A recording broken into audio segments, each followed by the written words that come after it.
नमस्कार, सुस्वागतम.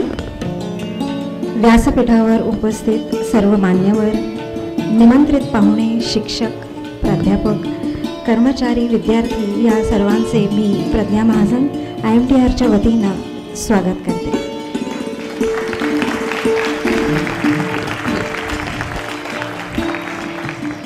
आझादी का अमृत महोत्सव या सत्राखाली अनेक उपक्रम आणि कार्यक्रम साजरे होत आहेत. याच शृंखलेत प्रगत भारत या उपक्रमाअंतर्गत अभिवृद्धी या पुस्तकाचं प्रकाशन आयोजित आज केले आहे. कार्यक्रमाची सुरुवात करण्याअगोदर मी व्यासपीठावर उपस्थित सर्व मान्यवरांना विनंती करते की त्यांनी दीप प्रज्वलित करून या कार्यक्रमाची सुरुवात करावी. तसेच आपल्या सर्वांच्या वतीनं सरस्वतीचे पूजन व वंदन करावे आणि आशीर्वाद घ्यावे.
धन्यवाद.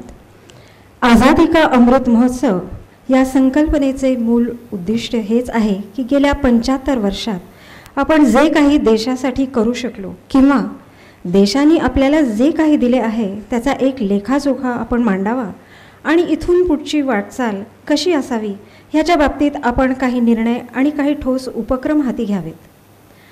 आपल्या देशाच्या 75 वर्षाचा प्रवास हा नक्कीच अभिमान वाटण्यासारखा आहे. अनेक आघाड्यांवर आज भारताचा झेंडा फडफडतो आहे. तंत्रज्ञान असो, साहित्य असो, कला असो, संस्कृती, पर्यटन, शिक्षण, आणखीन अनेक क्षितिजे आहेत जी आपल्याला एकत्र गाठायची आहेत. आपला इतिहास नीट समजून घेऊन त्याचं महत्त्व जाणून आपण असे काय केले पाहिजे की जेणेकरून जगाच्या पाठीवर भारत पुन्हा एकदा पूर्वीचं स्थान प्रस्थापित करू शकेल. एकेकाळी ज्या राष्ट्रात सोन्याचा धूर निघत होता तिथे फक्त सोनं चांदी भरून वाहत नव्हतं, तर सोन्यासारख्या विचारांचा भरघोस ठेवा होता आणि अजूनही आहे. सृष्टीचाही कर्त्या धर्त्याने भारताला अमाप सृष्टी सौंदर्य बहाल केलं आहे.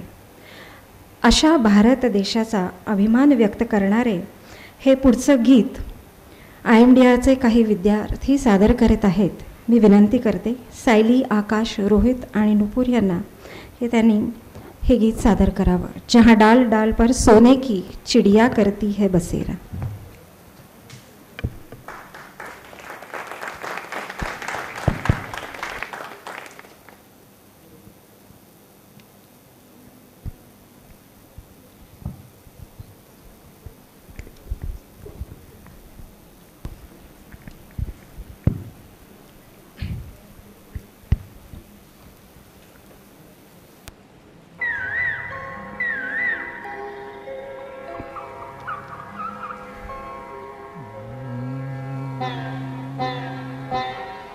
जहाँ डाल डाल पर सोने की चिड़िया करती है बसेरा, वो भारत देश है मेरा, वो भारत देश है मेरा। जहाँ डाल डाल पर सोने की चिड़िया करती है बसेरा, वो भारत देश है मेरा, वो भारत देश है मेरा। जहाँ सत्य अहिंसा और धर्म का पग पग लगता डेरा, वो भारत देश है मेरा, वो भारत देश है मेरा।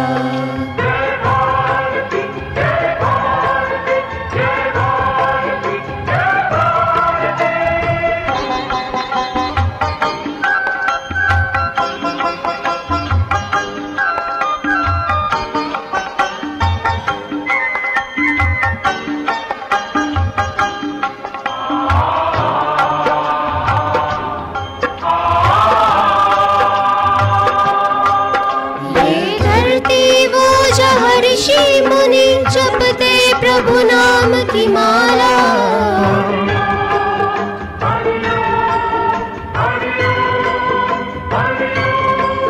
जहाँ हर बालक एक मोहन है और राधा एक एक बाला, और राधा एक एक बाला। जहाँ सूरज सबसे पहले आकर डाले अपना फेरा, वो भारत देश है मेरा, वो भारत देश है मेरा।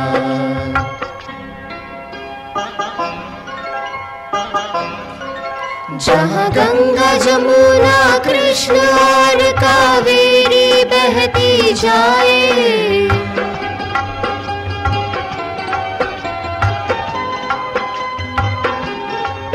जहाँ उत्तर दक्षिण पूरब पश्चिम को अमृत पिलवाए, ये अमृत पिलवाए।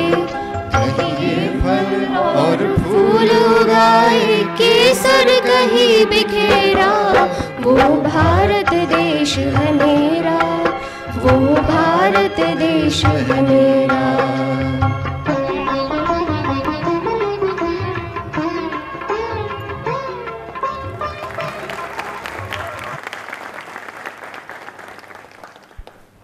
Thank you, students. That was indeed a wonderful rendition. I would now like to request Dr. Shikha Jain, Director IMDR, to address the audience.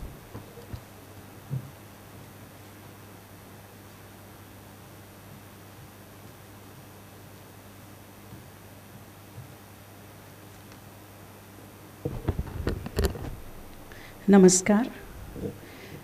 It's a privilege for me to welcome all the dignitaries on the dais and the audience for this auspicious occasion of the book release of Abhivruddhi, Making India a $5 trillion economy. My heart swells with pride today as an Indian and as a part of the progressive Deccan Education Society, that as we celebrate 75 years of Indian independence, we are able to release our book. Today's theme is Pragat Bharat, a reflection of the aspirational India represented by our students sitting in the audience. We are proud Indians, and with our work and contribution to nation's development, we aspire to make our country proud of us. I warmly welcome our chief guest of today, Dr. Dhanraj Mane. Sir, your presence amongst us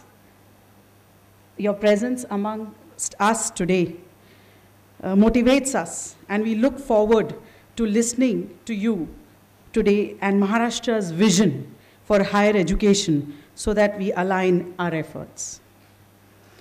I'm privileged to welcome our Honorable Chairman, Council and GB, Deccan Education Society, Dr. Sharad Kunte. Sir, this book is your vision, and we hope to achieve much more under your leadership and guidance. I'm very happy to welcome Shri Mahesh Athavale,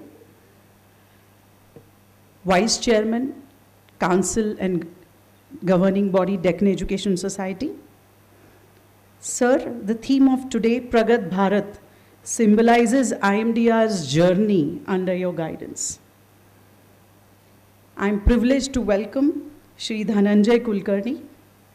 Sir, your presence today gives us confidence and support from our parent body. Extremely happy to welcome Shri Jagdish Kadam. This event would not have been possible without your support, sir. Thank you. I'm very happy to welcome my colleagues from the Deccan Education Society and our sister institutes, parents of students sitting in the audience, family members of my colleagues, and all the guests sitting in the audience. My team members and I hope that today's ceremony and celebration is worth your effort to be present here. Thank you.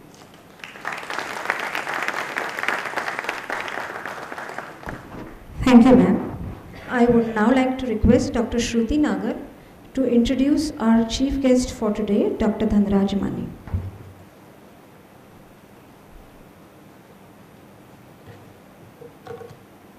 A very good morning to one and all present here. Education transforms both societies and people in a particular direction by shaping and reshaping their patterns of thoughts, means of problem solving, and ways of life. And academicians play a crucial role in crafting the career as well as thought process of the students. The education is the key to increase economic efficiency and social consistency. Today we are pleased to have our chief guest, Dr. Dhanraj Mane, Director Higher Education-Maharashtra State, who is a professor in a true sense and has contributed substantially in development of higher education in an administrative capacity. Sir has completed his MSc Physics in 1991 and done his PhD in the year 2001 from Dr. Babasaheb Ambedkar, Marathwada University, Aurangabad. He started his career in 1992 as a lecturer at Sri Krishna Mahavidyalaya, Gunjoti. And within 10 years only, he rose to the position of principal in the same college, which is truly inspiring, sir. As the principal, he also worked with Balabeem Arts, Science and Commerce College, Bhir. Then in 2011, he was appointed as registrar at Dr. Babasaheb Ambedkar, Marathwada University, Aurangabad. In the year 2015, he took the charge as Director, Higher Education, Maharashtra Government, Pune. Sir, your career progression is illustrious and truly motivating for whole teaching fraternity. Under the guidance of Sir, 8 scholars have completed their PhD degree and 1 scholar is pursuing his PhD. Sir has great contribution in research, having 58 publications in highly reputed international and national journals, 12 publications in conference proceedings, attended 17 and organized 8 conferences. Sir is also author of 8 books. The research impact of Sir's publication are like dream for any academician. He has in his credit 43 manuscripts in international database, total impact factor 70.12, total citation scopus 785, total citations Google Scholar 951 and much more. Sir has completed 3 UGC sponsored research projects. As a director, higher education, he has been instrumental in policy making through his association with various committees. He has been associated as member or nodal officer or chairman in 50 crucial committees formed by government for the betterment of higher education in the state. Sir is contributing a lot in research and development of academia by being member of scientific bodies such as Indian Science Congress Association, Indian Physics Association, and various government bodies such as State Higher Education Council, Maharashtra State, Draft Committee of Maharashtra University Act 2015. He has been associated with around 23 professional and academic bodies as a member. Sir, your list of achievements are 3 times of the average age of the students sitting over here. Sir has provided great leadership to the academia, primarily through demonstrating and fostering excellence in research, teaching, professional activities, and policy development at a variety of levels, within the academic discipline, within the academic unit, within the institution, and within the wider community. In the capacity of Director, Higher Education, Sir has significantly contributed in the development of higher education through policy measures, regulations, and advancement of education system.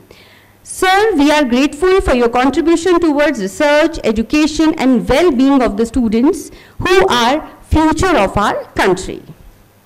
Now I would like to request Dr. Sharad Kunteji, Chairman of the GBN Council, DES, to felicitate our chief guest.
Thank you, sir.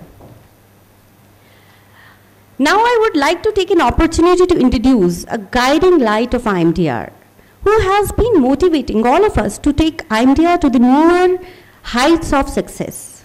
Shri Mahesh Athavleji, Vice Chairman of GBN Council, Deccan Education Society, and Chairman of Local Management Committee of IMDR. Sir has done his MCom, LLB, and his fellow member of the Institute of Company Secretaries of India, as well as in 2004, Sir was elected as the President of the Institute of Company Secretaries of India. He has rich professional experience of 32 years. His areas of practice are representation services at National Company Law Tribunal on operations and mismanagement matters, in corporate restructuring matters, SEBI-related laws and regulations, and listing agreement compliances. He was a member of Corporate Laws Subcommittee of Maratha Chamber of Commerce, Industries and Agriculture. He is a trustee on a couple of charitable trusts and a director of private limited companies. He was public representative director on PSA Securities Limited, a subsidiary of Pune Stock Exchange Limited. He was a chairman of Pune chapter in 1994 and 1995 and was a member of Western India Regional Council of the Institute of Company Secretary of India from 1998 to year 2000. Sir, we are fortunate to work under your invaluable guidance and leadership. Now I would like to request Shri Mahesh Athavleji to kindly introduce the book. Over to you, sir.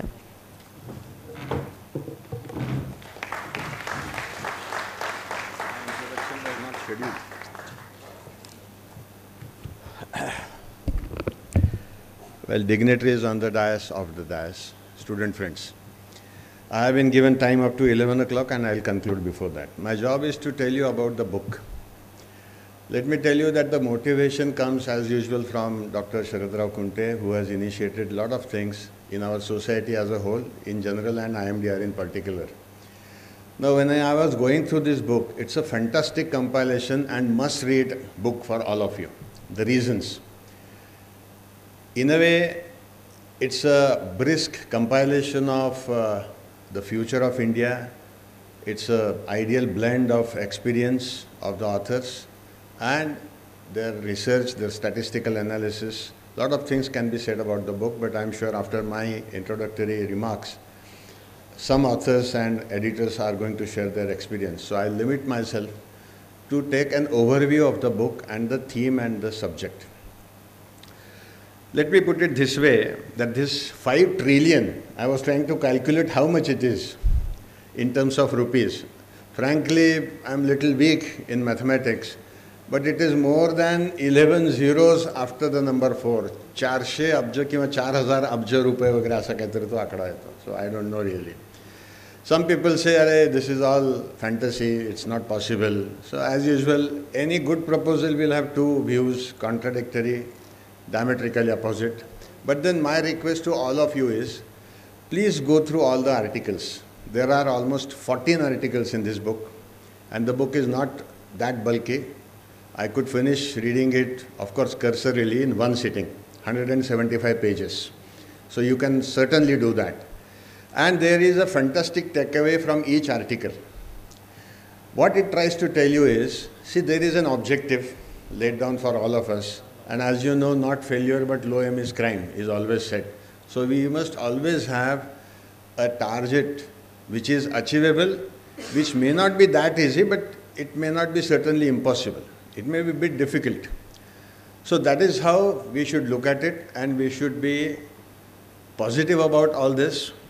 There are quite a few good things about the book.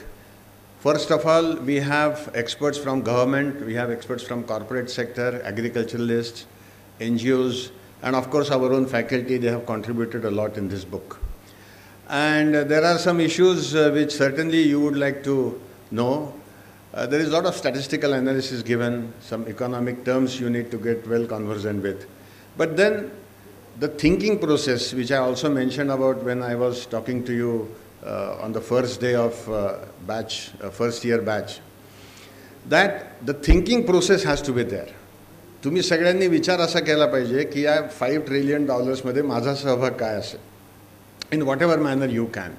And as you know, it is all linked with GDP, it is all linked with economic growth of our country.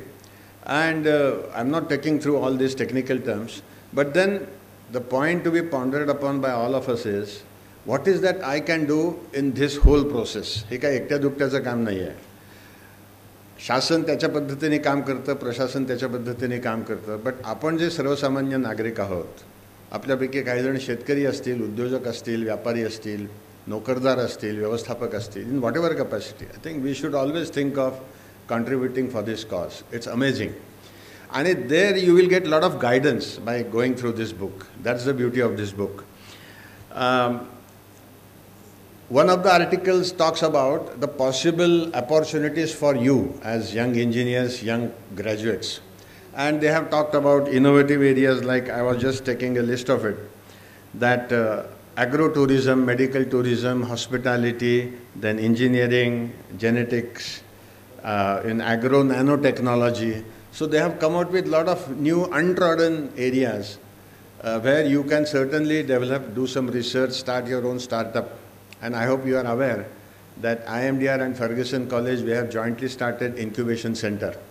And the whole idea is that whatever good idea you have, we will try to cultivate it, develop it, and help you in commercialization of that idea. So please take up that opportunity. तुम्ही articles एक वाचत गेलात तर तुमच्या लक्षात येईल, some maybe everything may not be relevant to you, but certainly few things are relevant to you, and you should always take up that as a challenge. There is an article which is a compilation of an interview of Dr. Shikar Purkar. He is expert in IT, and it's very well written. Prashnottar ya swarupat te article hai, which is a bit unusual for any book. But I like that idea so that the reader gets the precise idea, the views of an expert who has spent decades in information technology center. I remember when I started my practice, we hardly had any electronic gadgets with us. म्हणजे तो लँडलाईनसुद्धा कधीतरी चालायची, mobile computers हे तर नव्हतेच. So from that day ते काय बायलिनियल कुठलं तरी ती लँग्वेज असते 0101 मधली, binary language. So he was expert in that, and so far last 40-45 years त्यांचे प्रश्नोत्तर वाचण्यासारखे आहेत. I think you will get lot of motivation. See, the objective of this book is to stimulate your thinking process. Again and again you don't have to copy paste things, or you don't have to agree or disagree. That is not important. What is important is the concepts which have been laid down by all these 14 articles, and that's why I say it is quite important. One interesting aspect, there is an article on governance by Mr. Jain, and he has quoted of Vladimir Putin about government, how the government should be. And you know, he is a Russian president and quite a controversial issue. But when it comes to showing your guts, I think one must respect, one may not agree, but the kind of aggression he has shown to protect the interest of his own country and his own countrymen, I think that is something which all of us should learn.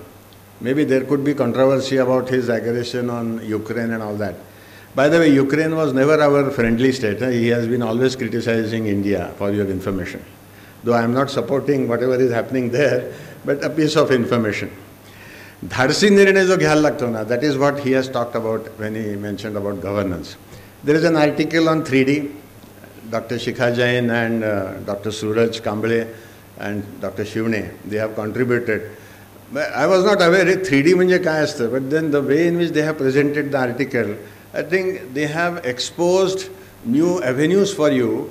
Like they said that 3D has a role to play in chemistry, physics, nanotechnology, biotechnology, geology, you name a field and there is a role for 3D. So those who are interested, I think you should always explore the possibility. Mr. Murthy has given a lot of statistics about the economy, and according to him, this 5 trillion economy may be a dream. Even Jagdishji Kadam has also mentioned it. Of course, he is going to speak, share his own experience. But I am sure you know him very well. He is our own council member. He is a trustee of Deccan Education Society. He is a member of our local management committee of IMDR. And moreover, he is a Guinness Book Award winner when he completed 78 kilometers non-stop road, and it's a Guinness Book record. So he has written an article on infrastructure. What kind of opportunities are there for infrastructure development? So you can hear him on that. So Mr. Murthy has estimated that 5 trillion economy by 2024, which was the original year proclaimed, may not be possible, because he says that certainly it is possible by 2028. According to Jagdish ji, it is 2025. That is what he has mentioned in his article. Maybe dates may differ. And त्याच्यात कसं असतं, मला IAS officer व्हायचं आहे. Can you guarantee मी कधी pass होईन? आषाढी कार्तिकी चालू असतं आपलं, म्हणजे परीक्षा देत राहायचं, कधीतरी पास होऊ आपण. But then we should always travel towards that direction. That is the message which you all need to carry. Dr. Giribala has mentioned about performance, and she has quoted a very fantastic statement of Henry Ford, which I agree and which is quite relevant for our discussion today. Whether you think you can or think you cannot, both ways you are right. मला हे जमेल का किंवा जमणार नाही, तुम्ही काही ठरवा, ते बरोबरच आहे. याचा अर्थ असा की if you think you can, you can. If you think नाही आपल्याच्याने होणार, आपल्यात कुठं ताकद आहे, मी एवढा कुठे हुशार आहे, तर काही होणार नाही, घरी बसा तुम्ही. So the message is, if you feel like that I can do it, you can do it. That is the message which he has tried to give. And Dr. Shruti Nagar has covered about mutual fund. I think overall the book is fantastic, and I really thank the team members, the editors. They have taken a lot of efforts in coming out with this publication. So I am sure it will be a good contribution in your library, provided you have a library at home and you make use of it. It should not be only showcased in your living room, because some people have the habit मोठमोठी पुस्तकं आणायची आणि आपली ठेवून द्यायची, ते कधी उघडत पण नाहीत, वाचत पण नाहीत. Don't do it like this. And there is no price tag this book. Idea is that let us spread these concepts, the knowledge, the kind of experience, the efforts the authors have put in research. is amazing. I think I must appreciate. So my recommendation is that each one of you should read it. Maybe you can discuss it within yourselves and pick up one or two issues on which you can take that forward. I think they have thrown open a lot of opportunities and the way in which you can contribute to make our country a 5 trillion economy. So thank you very much.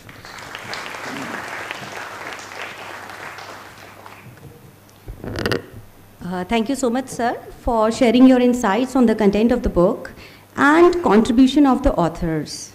Thank you so much for motivating us to think out of the box. On behalf of these young minds, I would like to recite few lines of the poem written by Kavi Dushyant Kumar ji. इस नदी की धार में ठंडी हवा आती तो है, इस नदी की धार में ठंडी हवा आती तो है, नाव जर्जर सी सही लहरों से टकराती तो है, एक चिंगारी कहीं से ढूंढ लाओ दोस्तों, इस दिए में तेल से भीगी हुई बाती तो है. सर, यदि हमें दिशा प्रदान की जाए, हम देश की दशा बदल सकते हैं.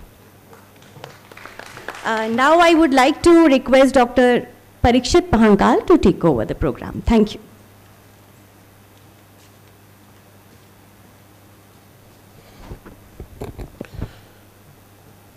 Thank you, Shruti ma'am. Dignitaries on the dais, ladies and gentlemen, 75 glorious years of independence leading to the celebration of Azadi Ka Amrit Mahotsav have made all of us Indians proud and joyful of our achievements. However, the real challenge is to present the correct picture of nation building to the common man. The common man is the highest stakeholder in this process.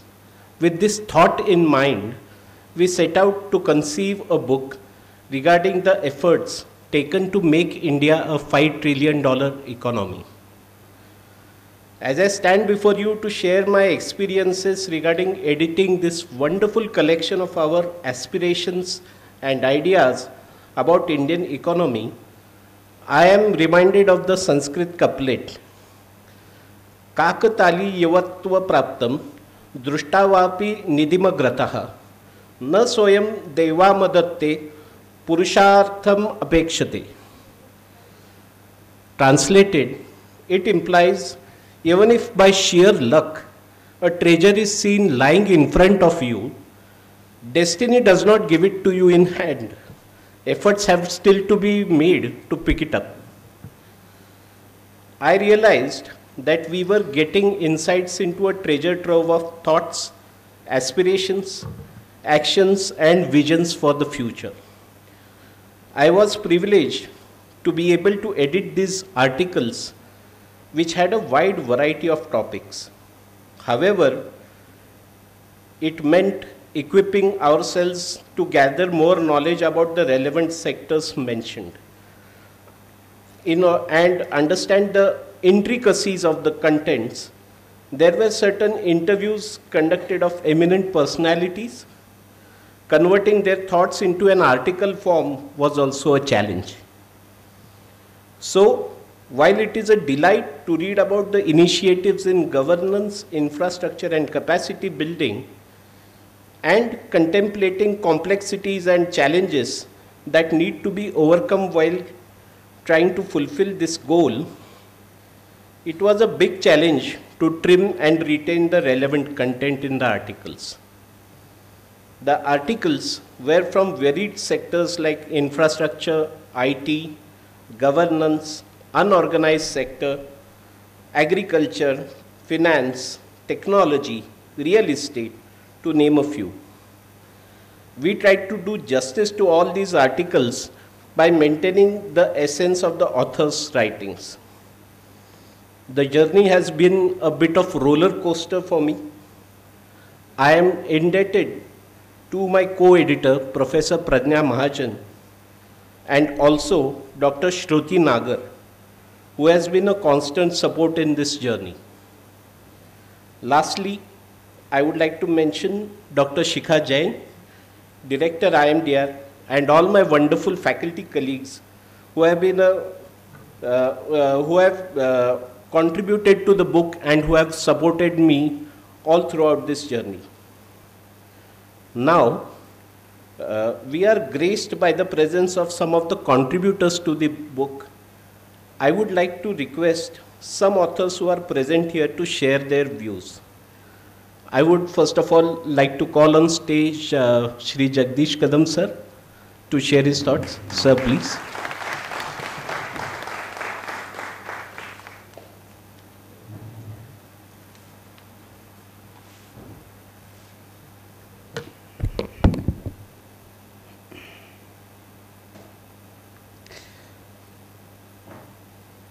Abhivruddhi,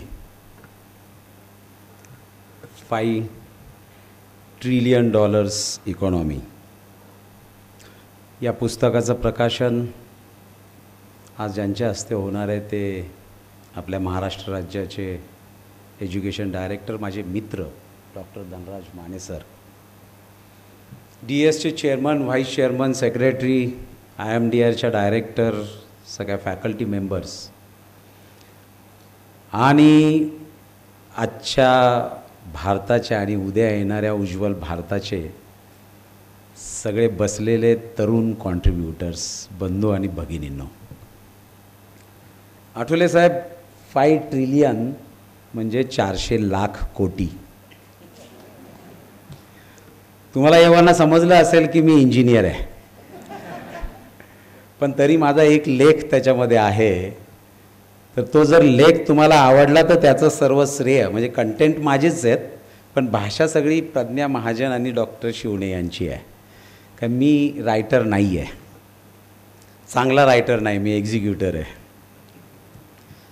सर्वप्रथम आज अतिशय छान चांगला दिवस आहे, नारळी पौर्णिमा आहे आणि रक्षाबंधन आहे.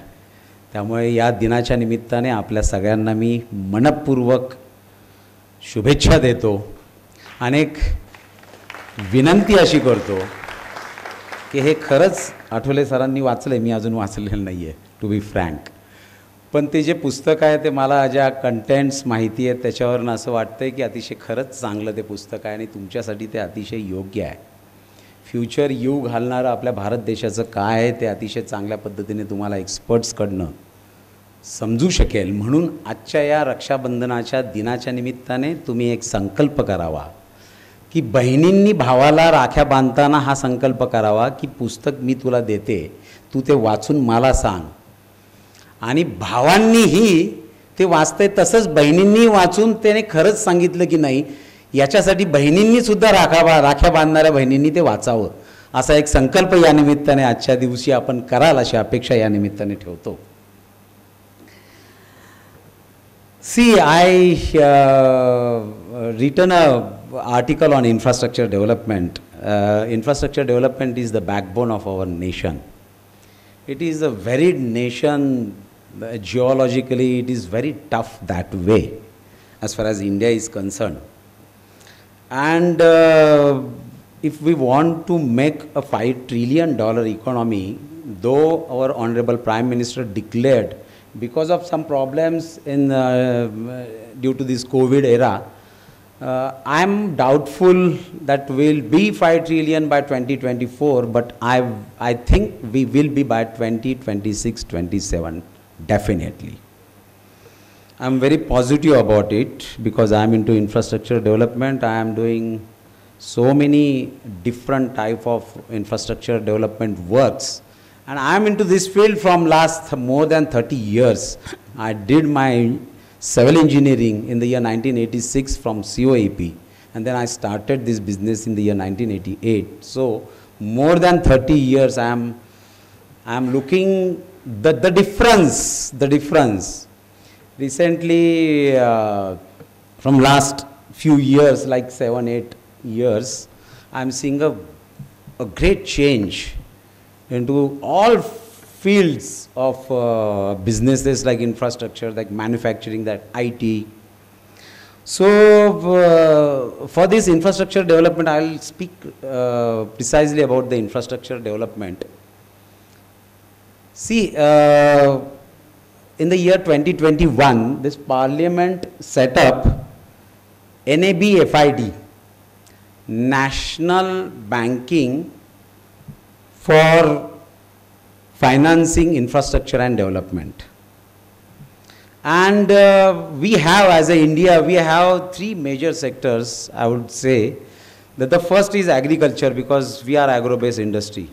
Because the maximum labor orientation, employment comes from agriculture field, agro-based industry. The second one is infrastructure development. And the third one, MSME. So for making this 5 trillion economy, we need to have TMD. What is this TMD? Technology, modernization, digitization. It is must. And for this vast, varied geography of our country, I think, because I am into infrastructure development, so I think logistic plays a major role. And right now, in the year 2022, the cost of logistic, if we compare it to the atoms, it is right now 17%.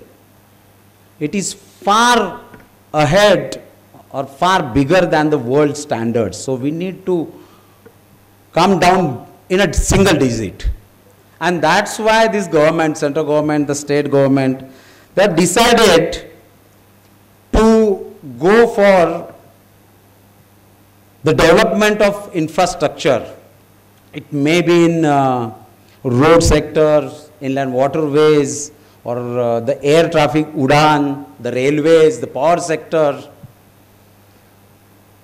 And for that, our government, they decided through Gati Shakti, the year, 2 years back, not 2 years, 1 year back, our central government declared a PM Gati Shakti project. For this, lakhs of crores of rupees, they are declared. And they are spending into infrastructure development. See, if we want to be a 5 trillion economy, we need to expense, or we need to deliver almost 1.5 trillion USD in between 5 years of time. So from this year 2022 till 2026-27, government have decided to spend 1.4 trillion USD. It comes to 111 lakh कोटी रुपये. आणि म्हणून मला असं वाटतं की या सगळ्या खर्चामध्ये खूप वेगवेगळे फील्ड्स इन्फ्रास्ट्रक्चरशी संबंधित हे युग घालतायत. या गतिशक्ती PM-च्या जो प्रोग्राम आहे त्याच्यामध्ये 16 मिनिस्ट्रीज त्यांनी एकत्र केलेल्या आहेत आणि त्याच्यामध्ये सिंगल विंडो क्लिअरन्स त्यांनी द्यायचं ठरवलेलं आहे, ज्यामध्ये इन्फ्रास्ट्रक्चर क्षेत्राचा विचार करताना ऑलमोस्ट 22 ग्रीनफील्ड एक्सप्रेस वेज आहेत. म्हणजे जे एक्सप्रेस वे नवीन कम्प्लिटली वेगळ्या क्षेत्रातनं जाणार आहेत, तिथे कधीही रोड नव्हते, कुठल्याही प्रकारची सुविधा नव्हती, असे काही इन्फ्रास्ट्रक्चर ग्रीनफील्ड एक्सप्रेस हायवेज तयार पण झालेले आहेत. आता मुंबई टू दिल्ली जो आपण ऐकतोय तो सगळा नवीन कम्प्लिटली वेगळा आहे तो.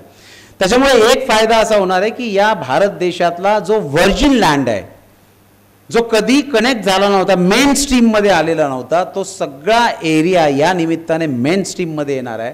इकॉनॉमी आपल्या भारत देशाची आणि या सगळ्या निग्लेक्टेड एरिया जो आहे त्या निग्लेक्टेड एरियाची व्यक्ती म्हणजे लोक आणि तो सगळा भाग हा सगळ्या मेन स्ट्रीममध्ये जोडला जाणार आहे. आणि त्यामुळे मला असं वाटतं की येणाऱ्या काळामध्ये स्काय इज द लिमिट. आणि त्यामुळे वेगवेगळ्या क्षेत्रांमध्ये माझ्या एका मित्राने परवा मला एक उदाहरण सांगितलं, मला फार ते आवडलं. त्याच्या मित्राचा मुलगा, हे तुम्हाला सगळंच लागू होईल असं तू कृपया धरू नका लक्षात, पण काय होणार आहे पुढे ते मी सांगतो तुम्हाला. And I guarantee you this comes with experience, my experience. तर त्या मित्राने त्याच्या मित्राच्या मुलाला, तो चालला होता परदेशामध्ये पोस्ट ग्रॅज्युएशनसाठी आणि तो फार वैतागलेला होता इथल्या सगळ्या इन्फ्रास्ट्रक्चर ओव्हरऑल सगळ्या व्यवस्थेवरती. तो म्हणला की मी चाललो आणि आता मी काय येणार नाही. युरोप US आपल्याला माहिती आहे. तर हा मित्र त्याला म्हटला, मित्राच्या मुलाला, की अरे बाबा तू जा शिक्षणासाठी नक्की जा, एज्युकेशन सिस्टीम्स खूप चांगल्या आहेत, पण परत ये, तू लगेच इकडे ये, तसा प्रयत्न कर. नाही नाही मला यायचंच नाही. तर त्याने शेवटचं जाताना एकच वाक्य असं सांगितलं की बाळा 15 वर्षानंतर तुला जर परत इथे यायचं असेल आणि नक्की तुझी भावना होईल की मला परत इंडियामध्ये यायचं आहे, त्यावेळेला तुला विजा मिळण्यासाठी तडफडायला लागेल, मिळणार नाही. इतकी ही आपली कंट्री डेव्हलप झालेली असेल. आणि ते मी एक्सपिरियन्स करतो आहे आता ज्या बदललेल्या स्थिती आहेत. Because see we are into infrastructure development and we are very passionate people. Civil engineering is my passion. My passion, our company's passion, Rajpath Infracon's passion. And so we did recently in the month of June, 3rd to 7th, we did a Guinness World Record of laying 75 plus kilometer of bituminous concrete for 105 hours and 30 minutes. Why this 75 kilometers? Because the earlier world record was made in Qatar in the year 2019 in the month of February, and it was laying of bituminous concrete for continuously laying for 25.27 kilometers, and that was the world record, laying for 242 hours. We did it 3 times more, 75 plus kilometers and 105 hours and 33 minutes. So see, keep this Jagdish Kadam Rajpath apart. What these Indians, you Indians can do, it's all a mind game. If you decide from here, you will definitely going to do it. Why 75 kilometre? Because this is आज़ादी का अमृत महोत्सव, और हम चाहते थे कि देश के लिए ज़िंदगी में आए हैं तो कुछ देश के लिए करना चाहिए, और इसीलिए 75 साल हो गए देश को आज़ाद होते हुए, इसीलिए 75 किलोमीटर हमने करके दिखा दिया. Has been wisely appreciated by each and every Indian in India, outside India, because I asked my social media partner कि कितने लोगों ने देख लिया. 3 से 7 जून के बाद 10 जून को मैंने पूछा तो उन्होंने कहा कि 8 करोड़ लोगों ने ये देखा है. So see the appreciation we got. So if you decide, when there is a will, there is a way, there is a bright future. I guarantee you, there is a bright future for India and for you people. Thank you very much.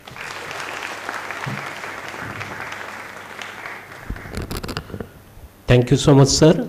I would like to request Ms. Sonia Garcha to address the crowd.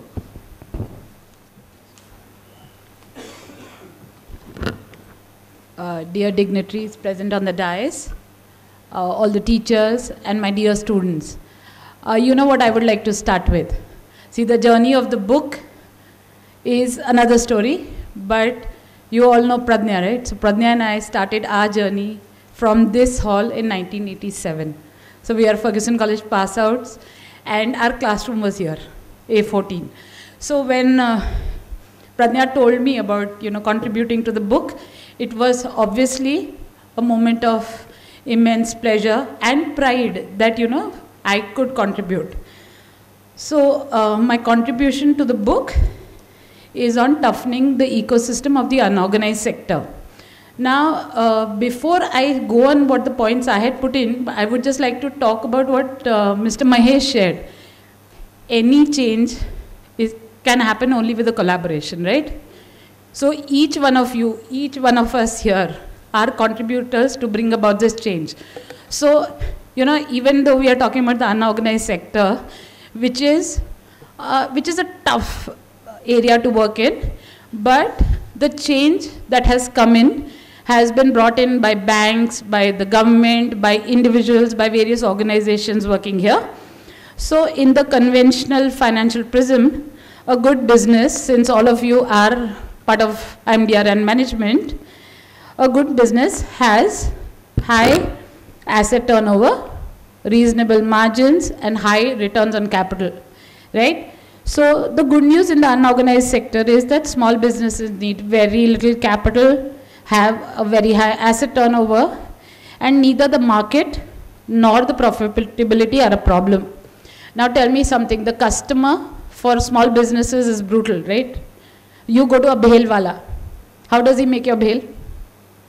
He makes it according to the way you like it. That is how he is able to retain customers. That is all small businesses are all about. All of us go to Vaishali, I'm sure, right?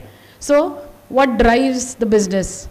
So customer engagement, retaining customers, all of this is part of the article that I've written. And another thing is mainstreaming small businesses. So, COVID is one example wherein we saw closure of a lot of non-essential businesses. Tell me, before COVID, did everybody know about non-essential, right? Suddenly non-essential, essential have become words that all of us are using. So none of the small businesses had the wherewithal to absorb such shocks.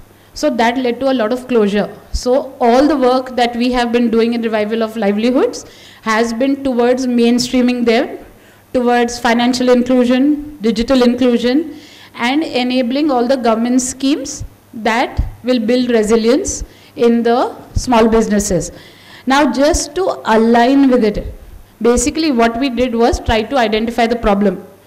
So if I compare the small businesses to a vehicle, the vehicles are very good. The problem is the punctures, right? So if the tires get punctured, then there is again a stop. So what can we do so that we are able to make sure that the vehicles move without any difficulty?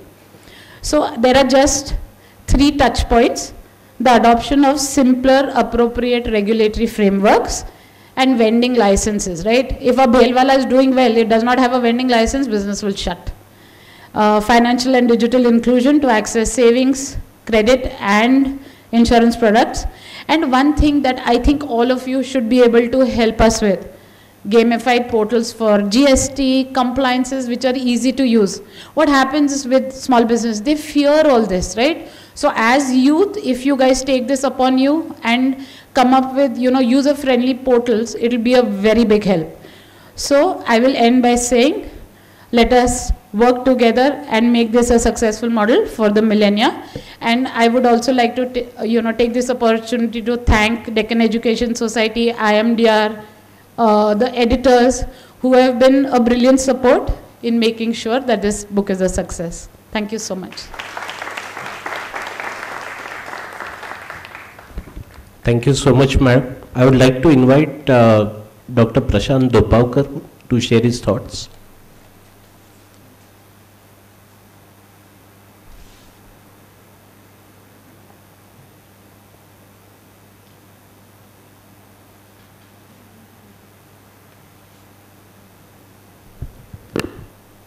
Good morning to everyone, dignitaries on the dais. Actually, me speaking about infrastructure development helping $5 trillion after Jagdish sir talking about it is not a fair view, but I come from a different background and I look at infrastructure development from a different angle than what sir has been explaining. He, as he said rightly, he is more on the execution side. I am more on the viewing side from the economic perspective of doing infrastructure development. And as sir rightly mentioned about Gati Shakti, why I chose that topic besides everything else, because it marries various things that I love. Okay, one is obviously the information technology. The way we have been implementing ERPs in various client locations, what exactly we try to do, we try to integrate, right? There are so many things which are happening well in silos, but they don't deliver the desired results because they don't integrate well. With Gati Shakti, that is exactly what is being targeted. With 16 ministries, so those who have done any implementation of any project anywhere will easily be able to correlate. This is a mammoth effort. Government agencies, first of all, moving them to run, that itself is a difficult task, right? Then after that, 16 different ministries having to work together on a common objective in an integrated fashion is an extremely difficult task to achieve. But that is something which has been taken up as a challenge, and I'm sure this government, central, various states, all have to join hands together to make it work. One of the reasons why India is actually heading towards, and I really don't want to get into whether it will be 24, 25, 26, which year, because it doesn't matter. Personally, I believe, because many things which are not in your control. When this target was set, nobody thought that there would be COVID coming in. right? So instead of the world making a progress, most of the countries showed negative GDP for a year. So the next 2 years are just going to go to fill up the gap which has been created. And that is what we are seeing. So what we should have achieved maybe in year 2021, we are even behind that after seeing a 7.8% GDP growth in FY22. So we are just about $3 trillion as we speak. So we have a long way to go to achieve $5 trillion, but we will be there. I have absolutely no doubt. Whether it will be 26, 27, I am not a fortune teller to predict about that, and I don't want to get into that either. The reason why I feel it is very important to narrate those points, and as Sir might rightly mentioned, you are the backbone or the ones who are actually going to make it a reality. Without a participation from every member of the society, this is not going to happen. You would have heard this being talked about many times, right? That the roads in America are not good because they are a rich country. America is rich because they have a good infrastructure. And that is exactly what is being tried in India as well. We are focusing, Sir has already given you the numbers translating into $5 trillion, what kind of investment Indian government need to do. And when we talk about this investment, it is not going to be done only by the governments. The equal contribution from private sector is essential, and various schemes which are launched by government are to stimulate that. For example, the PLI scheme, which all of you would have heard. So $5 trillion at a very ballpark figure comes primarily from 3 pillars, right? One is obviously manufacturing, another is services, and third is agriculture. So at a very ballpark numbers, about $1 trillion from agriculture, $1 trillion from manufacturing, and rest 3 trillion are expected to be delivered by the services industry if we want to achieve that 5 trillion mark. The objective of picking up Gati Shakti was because infrastructure is something which is a backbone of all these 3. Lack of infrastructure is not going to enable us to achieve any of these individual targets if we don't have that strong foundation, the strong ecosystem in place for us to be able to deliver that. Yes, there have been challenges, especially with COVID. We saw unprecedented challenges which has taken the world economy, not just the Indian economy, backward, but we are strongly striving ahead. We are the fastest growing economy in the world. We have clocked 7.8% GDP growth last year. The projections are on the similar lines, somehow rated around 7.2 to 7.9 is the range of various predictors about the economic growth for the current financial year. And if we continue this, I think if there are no unknowns which come into play, I think by 26, 27 we should be there. But all of us on individual capacity need to see how we can contribute, not just expect somebody else from outside or from government to come in and do everything for us, right? So that was one of the primary objective why I chose that topic. And obviously there a lot of support from the editors in ensuring that, pushing me to make sure that I deliver it on time, given various other commitments we have. They helped us by pushing to make sure that we give a good material out in a stipulated time frame. So thanks to all the editors for making it happen, and for the dignitaries and other members who gave us opportunity to share our views about why we chose to write something and what we wrote about it. So when you get a chance, do read the book. As Sir mentioned, even I have not read all other authors' contents yet, but I'm sure it will be an enriching experience whenever I get a hand on it. Thank you, everyone. Thank you so much, sir. I would like to now invite Mr. Nitish Patil to share his views. Nitish is an alumnus of IMDR.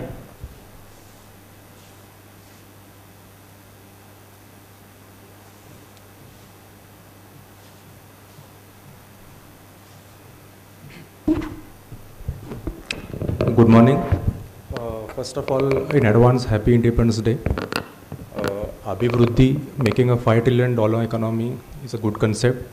I would like to thank all the IMDR faculty to give me an opportunity to speak and to write my thoughts over it.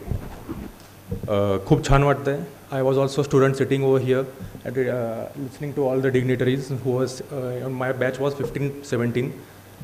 Just Jagdish sir said, I will like to quote one point, TMD, You said when TMD, the technology, modernization and digitalization. I work in the real estate sector, villas Deco developers in Pune. So माणसाला एक खूप महत्त्वाचं असतं की त्याचं स्वप्नातलं घर ते आपण कसं द्यावं. त्याला 3 वर्ष आपण एक बिल्डिंग बांधायला जाते, तर त्यामध्ये एक एक बीटपासून ते आपण पजेशन्सपर्यंत आपण काय काय करतो ते कस्टमर आपला कोण आहे, डेमोग्राफी कोण आहे हे खूप महत्त्वाचं असतं. तर 5 ट्रिलियन इकॉनॉमीकडे आपण जेव्हा जाऊ तेव्हा वेगवेगळ्या प्रकारचे वेगवेगळ्या फील्ड्सचे कस्टमर्स आपले असतात.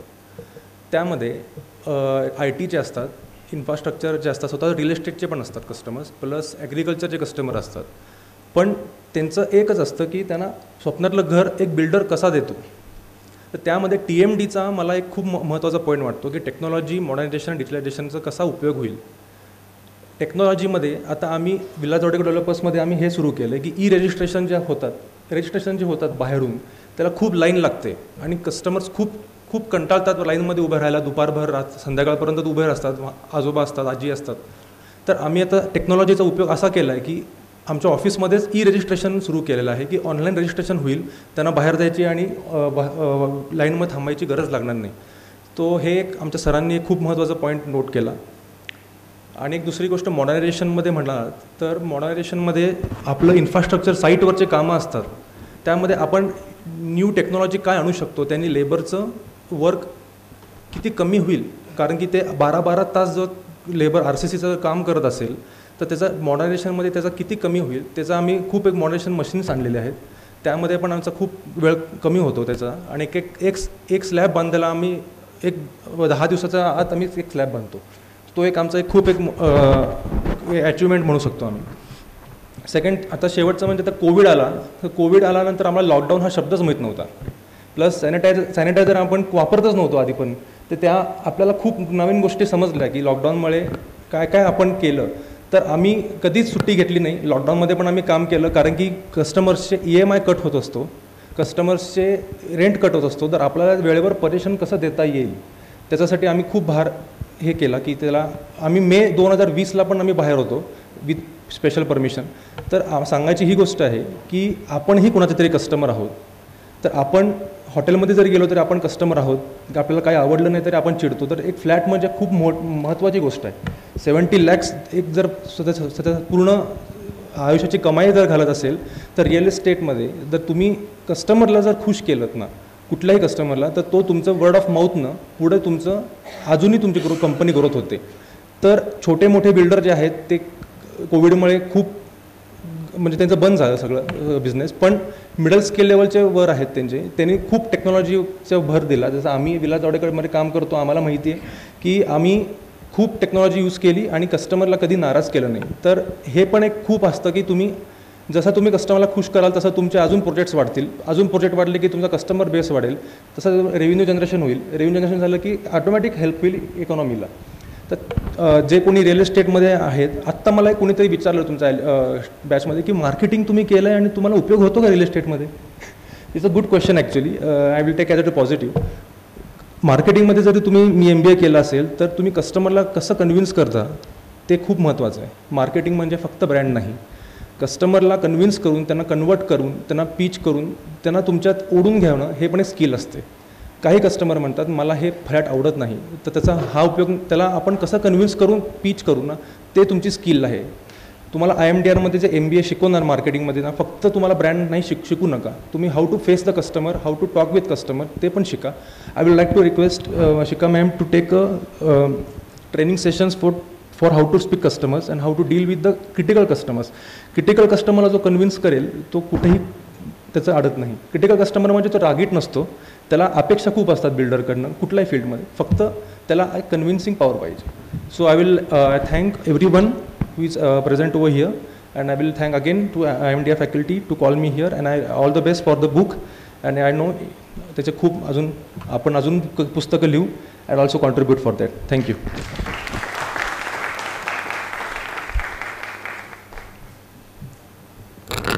Thank you, Nitish.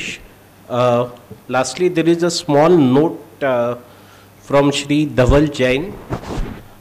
Shri Dhaval Jain is also an author. He is also the Municipal Commissioner of Howrah, West Bengal. So I'm just reading out the note. Abhivruddhi, or the process of growth, is only possible when one has stepped outside one's comfort zone and one's fixed mindset. It is only with a growth mindset. That one transformation can happen, thereby opening a world of opportunities. This is exactly what we need to make India a $5 trillion economy. The book provided me the opportunity to revisit my experience as a municipal commissioner and draw out trends from them. The exploration of these trends further entreated me to call out the learning. These learning, which I have shared in the book, have allowed me to stop for a while and reflect. The reflection is a difficult task given the daily rush of district administration. I am extremely thankful to IMDR Pune for giving me this opportunity, as penning these thoughts has initiated a process of continuous reflection and self-growth in me. I wish the Institute and Team Abhivruddhi all the best. Now I would like to request Dr. Shruti Nagar to take over the dais. Thank you, Parikshit sir. We are pleased to share that this book, Abhivruddhi Making India, a $5 trillion economy, is being published with ISBN number. The number is 978-81-950-73976. Now, the time has come to celebrate our efforts and release the book. I would like to request dignitaries on the dais to kindly release the book.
Thank you everyone for making this moment so memorable to be cherished throughout our lives. We hope to have more such publications by IMDR in the near future. Now we are going to display our publications of IMDR, the books published by, written by IMDR faculties and published by IMDR. Thank you. Now I would like to call upon Dr. Parikshit Mahankal to take over.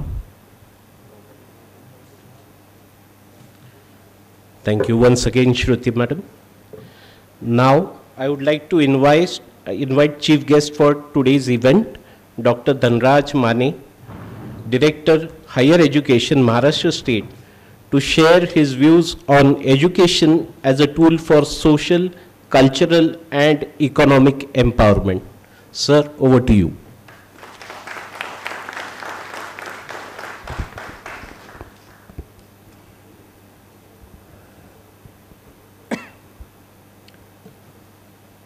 DES education संस्थेच्या वतीनं आणि IMDR या इन्स्टिट्यूटच्या वतीनं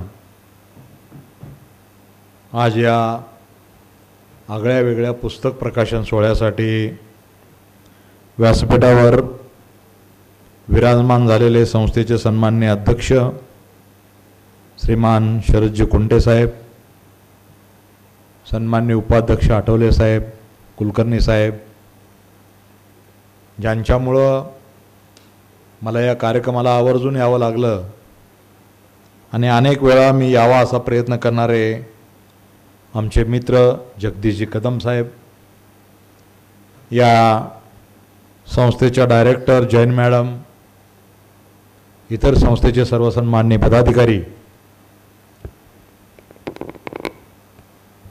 मला invite करण्यासाठी माझ्याकडे उपस्थित झालेल्या डॉक्टर प्रज्ञा प्रज्ञा महाजन मॅडम, आजच्या या सभागृहामध्ये उपस्थित असलेले सर्व प्राध्यापक बंधू भगिनी, विद्यार्थी बंधू भगिनी, पालक आणि पत्रकार मित्र हो, खरं तर या शिक्षण संस्थेच्या वतीनं आज हा आगळा वेगळा कार्यक्रम एवढ्यासाठी मी म्हटलं की आपल्या सर्वांना माहिती आहे की उद्या 15 तारखेला आपण स्वातंत्र्याचा अमृत महोत्सव साजरा करणार आहोत आणि त्या दृष्टीनं गेल्या 9 तारखेपासनं राज्यभर आणि देशभर स्वातंत्र्याच्या अमृत महोत्सवाचा उत्सव आपण वेगवेगळ्या पद्धतीनं साजरा करत आहोत. आजचं दुसरं वैशिष्ट्य म्हणजे नारळी पौर्णिमा आहे आणि रक्षाबंधन आहे. या दोन्ही तिन्ही गोष्टीचा संगम साधून या IMDR संस्थेनं हा उपक्रम या ठिकाणी आयोजित केलेला आहे. त्याबद्दल सर्वप्रथम मी आयोजकांना धन्यवाद देतो. IMDR म्हणजे माने धनराज रघुराम. त्यामुळे मला या कार्यक्रमाला येण्याची उत्सुकता होती. IMDRच्या वतीनं हा कार्यक्रम आयोजित केला गेलेला आहे आणि माझ्या नावाशी कुठेतरी मिळतं जुळतं काम इथं दिसून येत आहे. खरं तर अभिवृद्धी या पुस्तकाच्या संकल्पनेतून आपण अत्यंत चांगले लेख त्या ठिकाणी घेतलेले आहेत. काही लेखकांनी आपल्या भावनासुद्धा, आपलं मनोगतसुद्धा या ठिकाणी व्यक्त केलं आणि मी पुन्हा एकदा सर्व लेखकांना आणि त्यांच्या संपादकांना, राज्याचा शिक्षण संचालक या नात्यानं मनपूर्वक शुभेच्छा व्यक्त करतो. कारण एक आगळा वेगळा उपक्रम करून आपण आपल्या मुलांना, आज वाचन संस्कृती हळूहळू नाहीशी होती की काय असं वाटायला लागलेलं आहे. कारण सध्या ITचा जमाना आहे, ICTचा जमाना आहे, इन्फॉर्मेशन कम्युनिकेशन टेक्निकच्या नावाखाली आपण वावरत आहोत आणि यामध्ये पुस्तकापासून आपण थोडेसे दूर जात आहोत की काय असं वाटत असतानासुद्धा अगदी सन्माननीय संस्थेच्या संचालकापासून ते महाविद्यालयातील प्राध्यापक बंधू भगिनी यांच्यापर्यंत सगळ्यांनी त्यामध्ये सहभाग नोंदवलेला आहे. कॉर्पोरेट सेक्टरमधले सगळे बाकीच्या मंडळींनीसुद्धा या पुस्तकामध्ये आपापले लेख त्या ठिकाणी दिलेले आहेत, आपले अनुभव कथन केलेले आहेत. यातूनच या संस्थेने हे सिद्ध केलेलं आहे की 1880 साली स्थापन झालेली डेक्कन एज्युकेशन सोसायटी, आत्ता कुंटे साहेबांनी मला सांगितलं की 84-85ला फर्ग्युसन झालं वगैरे वगैरे, एवढी जुनी शिक्षण संस्था राज्यामध्ये एक आगळा वेगळा आदर्श घेऊन नावा रूपाला आलेली शिक्षण संस्था म्हणून संबंध देशभर, महाराष्ट्रभर नाही देशभर ही संस्था अनेक कारणानं त्या ठिकाणी काम करताना आपल्याला दिसते आणि राज्यातली आणि देशातली एक उच्च शिक्षणातली नामवंत शिक्षण संस्था म्हणून या संस्थेकडे आपण पाहतो. मित्र, आज काळ बदललेला आहे, अनेक गोष्टी झपाट्यानं बदलत आहेत आणि त्या दृष्टीनं एक पूर्व तयारी म्हणून आपण अनेक गोष्टीला चॅलेंज म्हणून स्वीकारलेला आहे. कारण जीवनात आव्हानं येत असतात, त्या आव्हानाला तोंड द्यावं लागतं, त्यातून मार्ग काढावा लागतो, पुढे जावं लागतं, त्यातून उभारी घ्यावी लागते आणि असंच माणसाचं आयुष्य काहीतरी वेगळं असतं. कारण मध्यंतरीच्या 2-3 वर्षापूर्वी म्हणजे 23 मार्च 20 पासून ते गेल्या वर्षापर्यंत कोरोनामुळं फार मोठी नुकसान या देशाचं, राज्याचं आणि संपूर्ण जगाचं झालेला आपण पाहिलेलं आहे. आणि या कोरोनाच्या काळामध्ये सुद्धा अनेक वेगवेगळ्या शिक्षण संस्थांनी, वेगवेगळ्या संस्थांनी, वेगवेगळ्या कॉर्पोरेट सेक्टरमधल्या लोकांनी वेगवेगळ्या पद्धतीनं आपल्याला उभारी देण्याच्या दृष्टीनं काम केलं, आपल्याला एक दिशा देण्याचं काम केलं महाराष्ट्र राज्यानं सुद्धा अत्यंत चांगल्या पद्धतीनं हे काम केलेलं होतं, म्हणून आपल्या राज्याला सुद्धा देश पातळीवर आणि जागतिक पातळीवरती त्याचं एक गौरव त्या ठिकाणी केलेला आपल्याला दिसून येतो. मित्रहो, पॅन्डेमिकच्या काळामध्ये अनेक व्यवसाय जे होते ते लोप पावले आणि काही व्यवसाय नव्यानं उदयाला आले. जगदीशजी कदम साहेब व्यवसायाशी निगडीत असल्यामुळं त्यांना माझ्यापेक्षा याबद्दलची अधिक जाणीव असण्याची शक्यता आहे. अनेकांनी असं सांगितलं की आता कोरोना आला, ऑटोमोबाईल इंडस्ट्री बंद पडणार आहे. परंतु त्याचा फरक असा झाला, कोरोनाच्या भीतीमुळं ज्यांच्याकडे 4 व्हीलर नव्हतं त्यांनी सुद्धा 4 व्हीलर विकत घेतलं आणि पुण्याच्या रोडवरती घरातून निघालं ते ऑफिसपर्यंत किंवा कॉलेजपर्यंत पोहोचायला पूर्वी 5-10 मिनिट लागायचे, आता 50 मिनिट लागायले. एवढी वाहनं रस्त्यावर आली. म्हणजे ऑटोमोबाईल इंडस्ट्रीला बुस्टिंग मिळाली. बरोबर आहे. साधं उदाहरण जर घेतलं मास्कचं, तर पूर्वी मास्क कोणी वापरत नव्हतं. आमचे काही जैन बांधव जे असतील ते वापरायचे आणि आपण ते रस्त्यानं चालत असताना कधीतरी आपल्याला दिसायचे, तेवढंच आपण पाहिलेलं होतं. परंतु प्रत्येकाने मास्क परिधान करायला सुरुवात केली. मास्क परिधान केलं नाही, त्यामध्ये इनोव्हेशन आणलं. आमच्या महिला भगिनी प्रत्येक साडीला मॅचिंग अशा प्रकारचं मास्क त्या ठिकाणी घेतल्या. अनेक म्हणजे पुरुष मंडळीसुद्धा वेगवेगळ्या स्टँडर्ड कंपनीचे जे मास्क आहेत, आडिडास वगैरे अशा कंपनीने सुद्धा मास्कच्या मार्केटमध्ये आलं आणि एक मास्कचं मार्केट डेव्हलप झालं. बरोबर आहे. आजही आपण म्हणतो सगळ्यांनी मास्क परिधान केला पाहिजे, वापरलं पाहिजे आणि स्वतःच्या सुरक्षिततेसाठी, सेफ्टीसाठी ते अत्यंत गरजेचं सुद्धा आहे. काळ कसा येईल काही सांगता येत नाही. कोरोनाच्या काळामध्ये अशी परिस्थिती आली, कदम साहेब, अनेक लोकांना दवाखान्यामध्ये ॲडमिट व्हायला जागा नव्हती, अनेकांना रेमडेसिवीर नावाचं इंजेक्शन मिळत नव्हतं.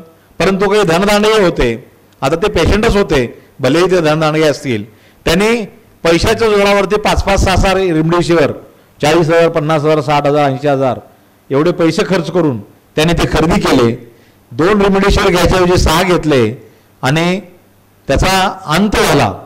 म्हणजे ज्यांनी 6 रेमडेसिवीर घेतले त्यांचा अंत झाला आणि जो रेमडेसिवीर पासून वंचित राहिला, त्याला मिळालेलं नाही, तो आज जिवंत आहे. म्हणजे का कसं येईल काय सांगता येत नाही. नो वन कॅन जज about the future of human life. म्हणजे मानवी जीवन कशा पद्धतीनं पुढे येईल, उद्या काय असेल, आज काय असेल, काहीही सांगता येत नाही. आणि म्हणून शिक्षण हे एक असं साधन आहे ज्या शिक्षणामुळे, जो टॉपिक आपण निवडलेला आहे, म्हणजे शिक्षणातून सांस्कृतिक, आर्थिक आणि सामाजिक ही उन्नती कशी होईल, त्याला साधन म्हणून कसं वापरता येईल आणि या साधनाच्या आधारे आपल्याला आपल्या भावी आयुष्यामध्ये आपली प्रगती कशा पद्धतीने करता येईल, हा एक सर्वसाधारण थीम आपण आजच्या या व्याख्यानासाठी म्हणा किंवा मार्गदर्शनासाठी म्हणा ठेवलेला आहे. मी व्याख्याता नाही, मी मार्गदर्शक नाही, परंतु मी या निमित्तानं तुमच्याशी सुसंवाद साधण्याचा प्रयत्न करणार आहे, काही गोष्टीची इंटरॅक्शन करणार आहे. मित्रांनो, माझा विभाग हा उच्च शिक्षणाशी संबंधित असल्यामुळं आज मला माहिती आहे माझ्याकडे 3341 कॉलेजेस आहेत, जवळजवळ 50 ते 60 सेल्फ फायनान्स युनिव्हर्सिटी धरून तेवढे विद्यापीठ आहेत. कुंटे साहेबांनी सकाळीच मानस व्यक्त केला, DES एज्युकेशन सोसायटीसुद्धा सेल्फ फायनान्स युनिव्हर्सिटीकडे वाटचाल करते आणि मी त्यांना सकाळी शुभेच्छा दिल्या. त्यामुळे तुम्हाला एक जबाबदार नागरिक म्हणून, या संस्थेचा एक जबाबदार घटक म्हणून भविष्यामध्ये इथले शिक्षकेचे कर्मचारी बांधव असतील, शिक्षक बांधव असतील, भगिनी असतील, संस्थेचे पदाधिकारी असतील, त्यांना काम करावं लागणार आहे. आणि आपल्यावरती आलेली जी काही जबाबदारी असेल ती अत्यंत चांगल्या पद्धतीनं पार पाडण्याचा, कसोशीनं पार पाडण्याचा प्रयत्न केला तर येणारा काळ हा भविष्यकाळ हा सगळ्यांसाठी उज्ज्वल राहणार आहे. मित्रांनो, आपल्या सर्व व्यवस्थेचा विचार जर केला, या व्यवस्थेचा म्हणजे केंद्रबिंदू जो आहे तो विद्यार्थी आहे. म्हणजे विद्यार्थी हा आपला कस्टमर आहे. विद्यार्थ्याला ग्राहक समजून आपल्याला ही शिक्षण व्यवस्था पुढे घेऊन जायची आहे. परंतु कदम साहेब, कुंटे साहेब, मला असं वाटतं आठवले साहेब, की या ठिकाणी ही व्यवस्था विद्यार्थी केंद्री न राहता शिक्षक केंद्री झाली की काय, असं माझ्या मनामध्ये कुठेतरी कधीतरी वाटतं. कारण मी राज्याचा शिक्षण संचालक म्हणून अनेक महाविद्यालयामध्ये जातो, शासनाचे वेगवेगळे धोरणं राबवत असताना त्या ठिकाणी प्रत्यक्ष अप्रत्यक्ष काम करत असतो.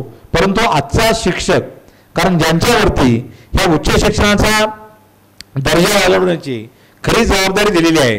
शासन धोरण करेल, संस्था तुम्हाला धोरणासाठी लागणाऱ्या उपयुक्त सोयीसुविधा उपलब्ध करून देतील, परंतु वर्गामध्ये जाऊन दैनंदिन अध्यापनाचं काम तुम्हाला करायचं आहे. तो करणारा हा शिक्षक आहे आणि अध्ययन करणारा विद्यार्थी आहे. या दोघांनी यातून जरा हात झटकले तर येणारा भविष्यकाळ हा थोडासा अंधकारमय होतो की काय असं वाटू लागलेलं आहे. त्यातच आपल्याला माहिती आहे की 20 जुलै 2020ला एक नवीन राष्ट्रीय शैक्षणिक धोरण त्या ठिकाणी देशभरामध्ये लागू झालेलं आहे आणि आज राज्याच्या वतीनं ते धोरण लागू करण्यासाठी अनेक वेगवेगळे प्रयोग त्या ठिकाणी होत आहेत.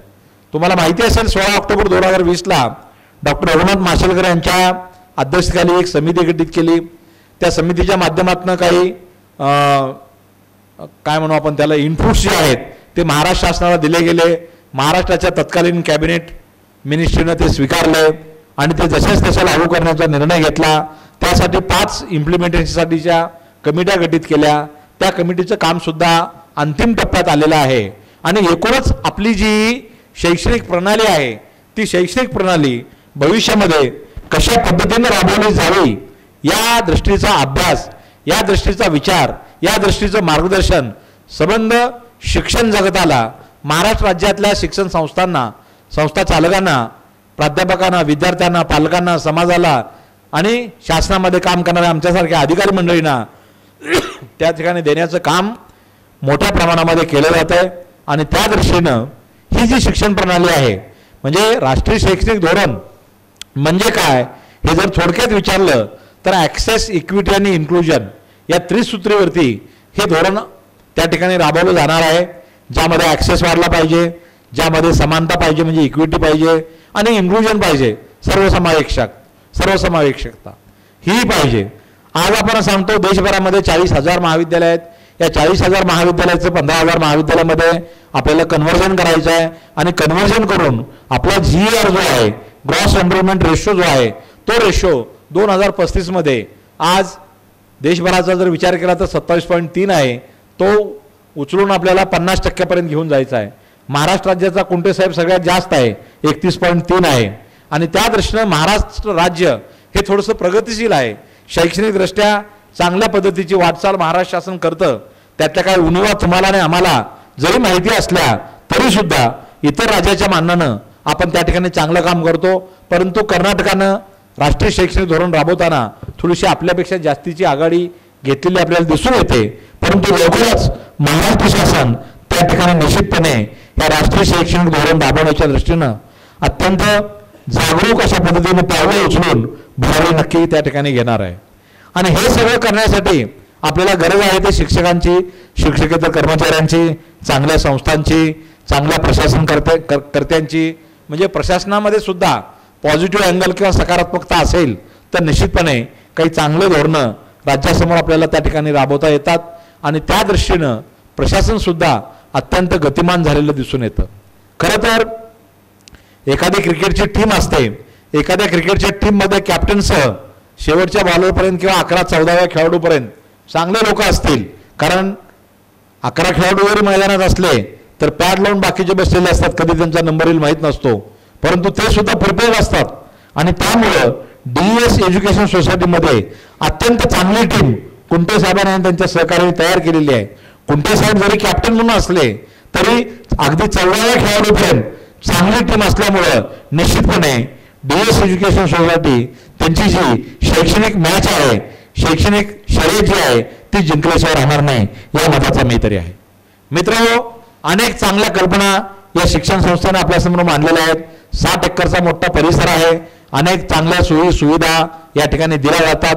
संपूर्ण भारतभरातून या ठिकाणी विद्यार्थी येत आहेत. भारताच्या बाहेरून सुद्धा काही विद्यार्थी त्या ठिकाणी येत असतील आणि हळूहळू 50 वर्षापेक्षा जास्त तुम्हाला झाल्यामुळं डिग्री अवॉर्डिंग स्टेटस तुम्हाला मिळण्याची शक्यता आहे. म्हणजे फर्ग्युसनची डिग्री मार्केटमध्ये येणार आहे.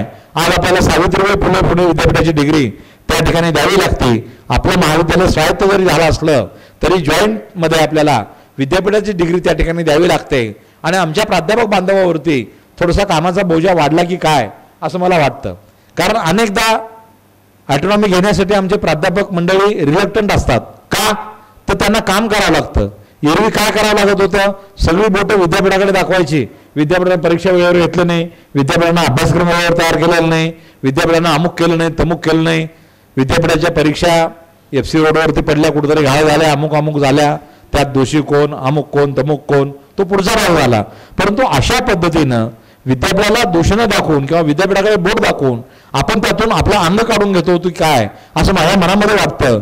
आणि ज्या वेळेला तुम्हाला स्वायत्त मिळाली, ही सगळी जबाबदारी तुमच्यावरती आणि माझ्यावरती आलेली आहे आणि आपल्या सगळ्यांना मिळून त्या ठिकाणी ही जबाबदारी अत्यंत चांगल्या पद्धतीने पार पाडायची आहे. कुंटे साहेबांनी आणि आठवले साहेबांनी सांगितलं, आमच्याकडे अनेक पदं रिक्त आहेत, ती पदं लवकर भरली गेली पाहिजेत. लवकरच साहेब आम्ही ऑटोनॉमस कॉलेजना 100% पदभरतीचं धोरण घेऊन येतोय आणि त्यामुळं वर्गामध्ये शिक्षक असला तर निश्चित अशा स्वरूपाचा अध्ययन किंवा अध्यापन त्या ठिकाणी होणार आहे. शिक्षकांनी सुद्धा रोज अध्ययन केलं पाहिजे. आता तुमच्या अभिवृद्धी या पुस्तकाच्या माध्यमातून लक्षात येते, अनेकांनी आपला प्राण गुंतवून आपली बौद्धिक क्षमता त्यामध्ये चांगल्या पद्धतीनं लावून चांगलं लिखाण करण्याचं काम केलेलं आहे आणि समाजाला आणि शेवटी अंतिमतः विद्यार्थ्याला एक चांगला अमूल्य अशा प्रकारचा ठेवा त्या पुस्तक रूपाने देण्याचा प्रयत्न केलेला आहे. विद्यार्थी बांधवाला सुद्धा मी हेच सांगेन, तुम्ही ते वाचावं, तुम्ही त्यामध्ये काही ॲडिशन करावं आणि त्यातून काही पुढे जावं.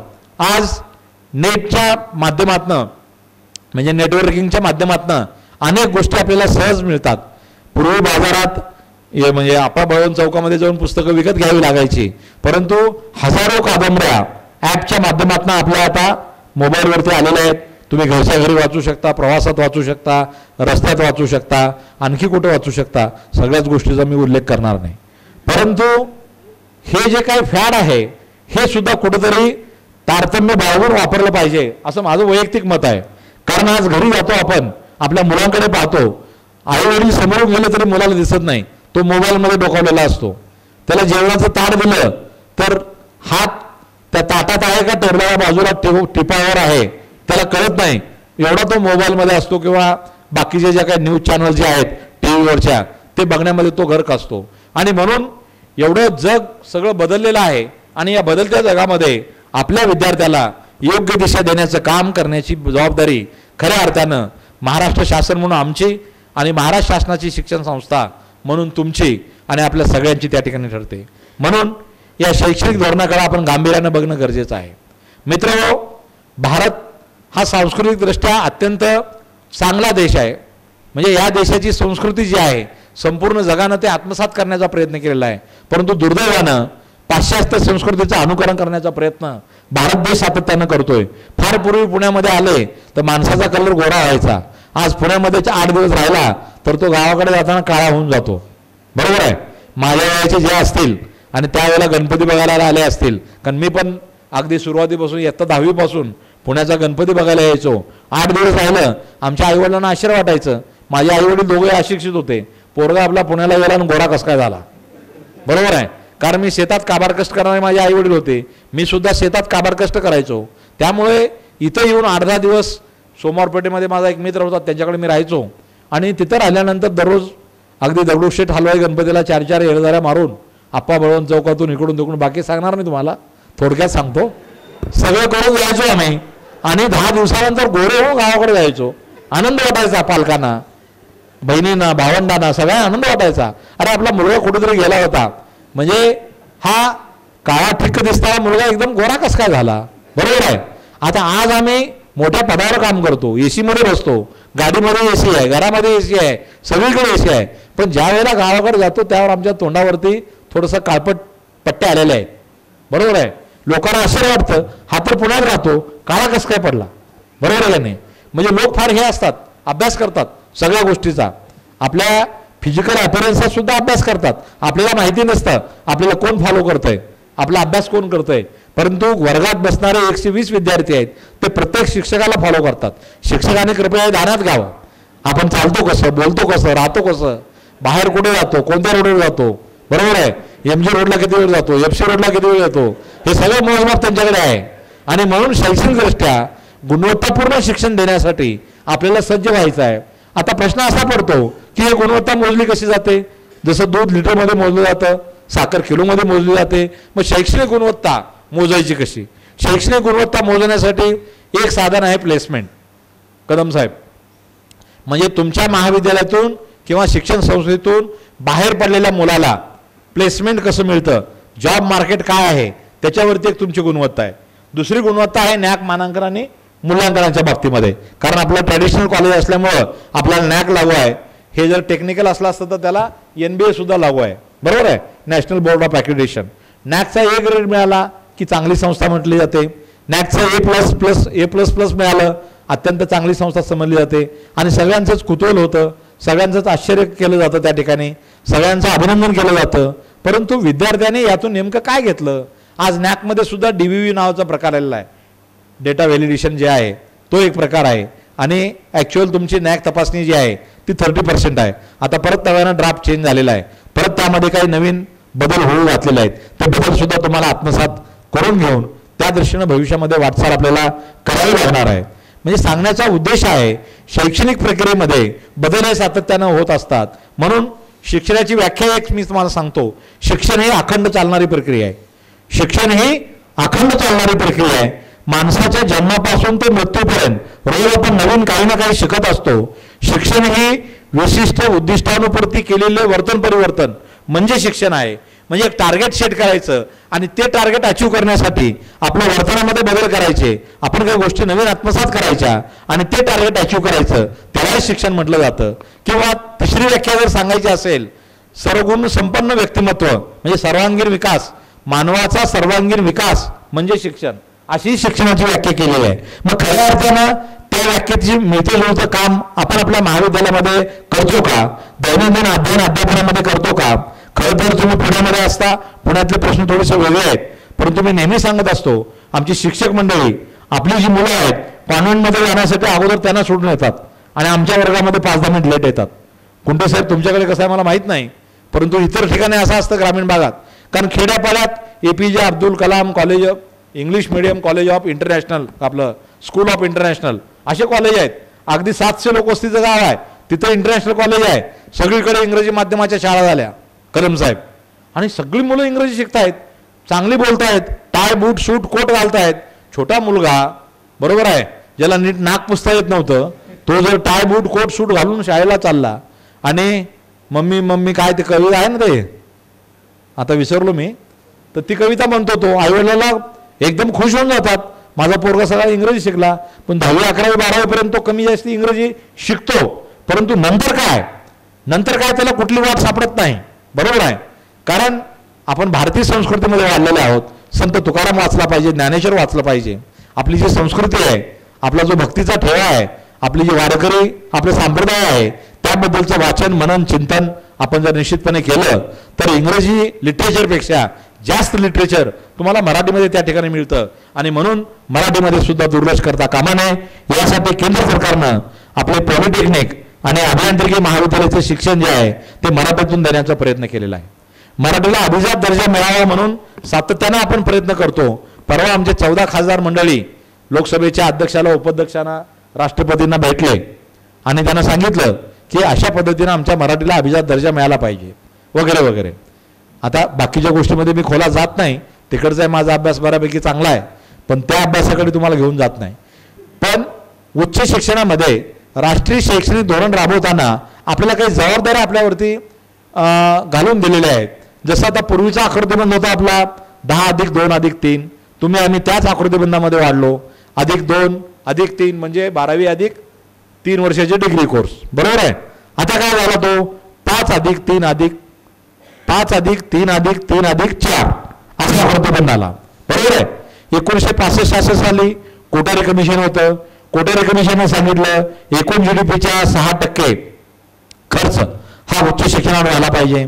मग आपण त्या दृष्टीने प्रयत्न करण्याचा प्रयत्न केला. आज 57 वर्ष झाले आणि आजची 2020ची पॉलिसी सांगते एकूण GDPच्या 6% खर्च उच्च शिक्षणावर झाला पाहिजे.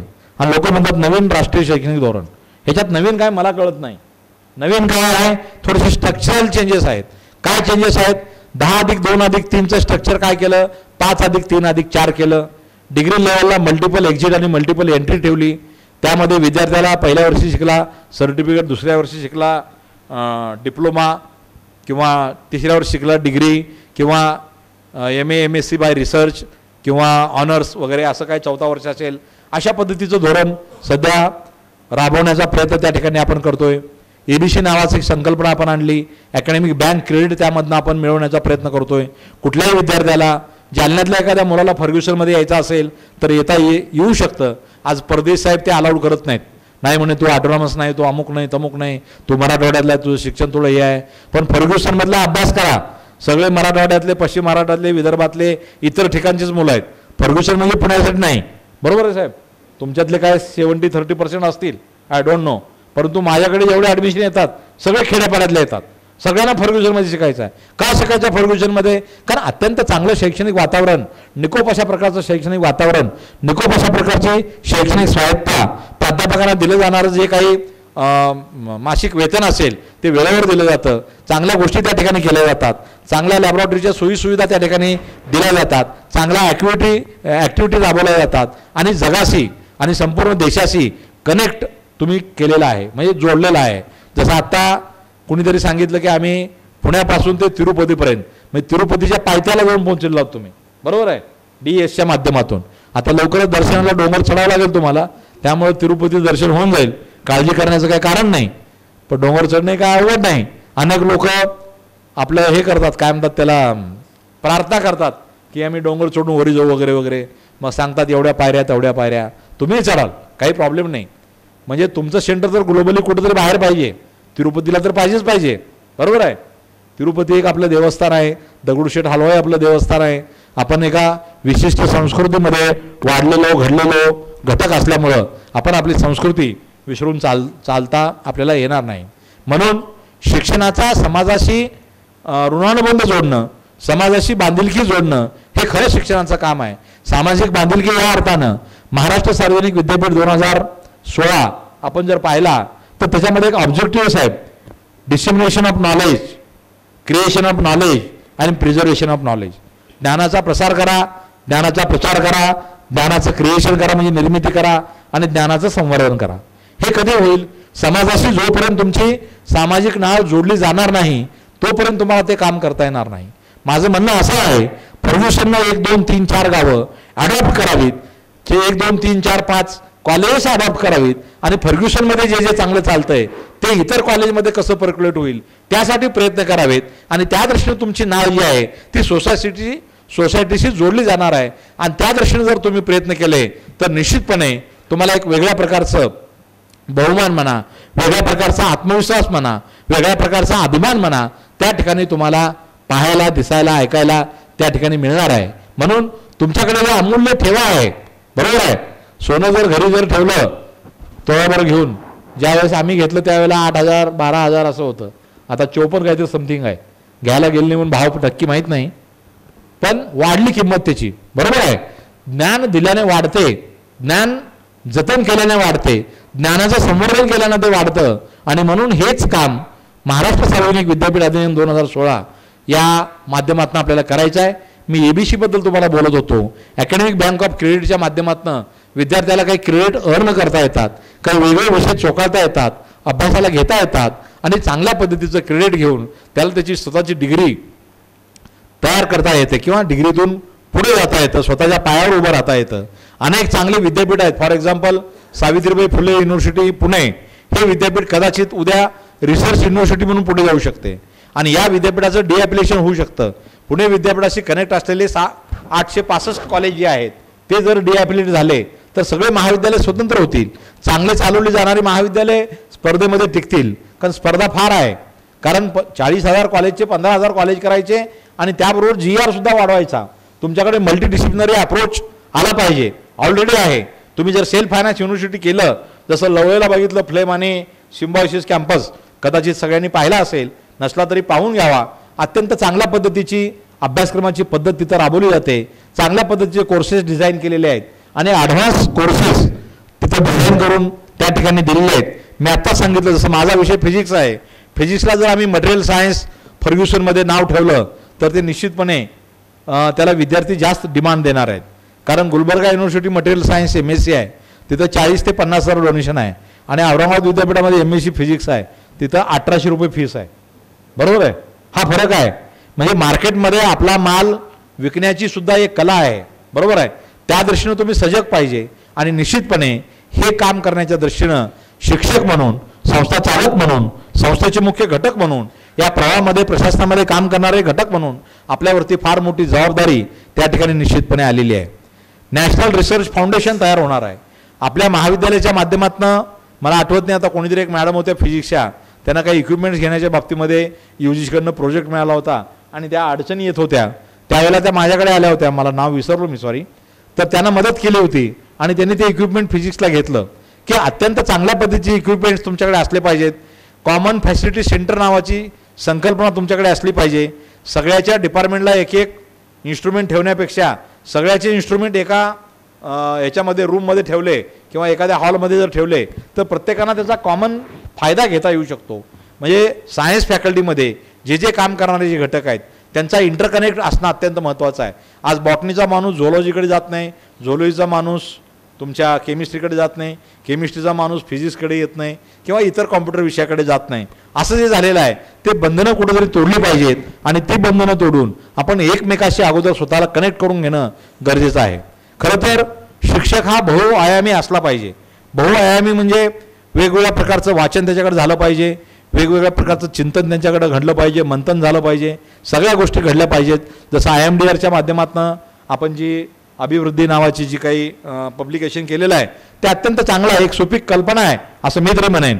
आणि या दृष्टीनं वेगवेगळ्या मान्यवरांचे लेख घेऊन एक चांगलं तुम्ही त्यामध्ये गोष्टी इन्कॉर्पोरेट करण्याचा प्रयत्न केलेला आहे.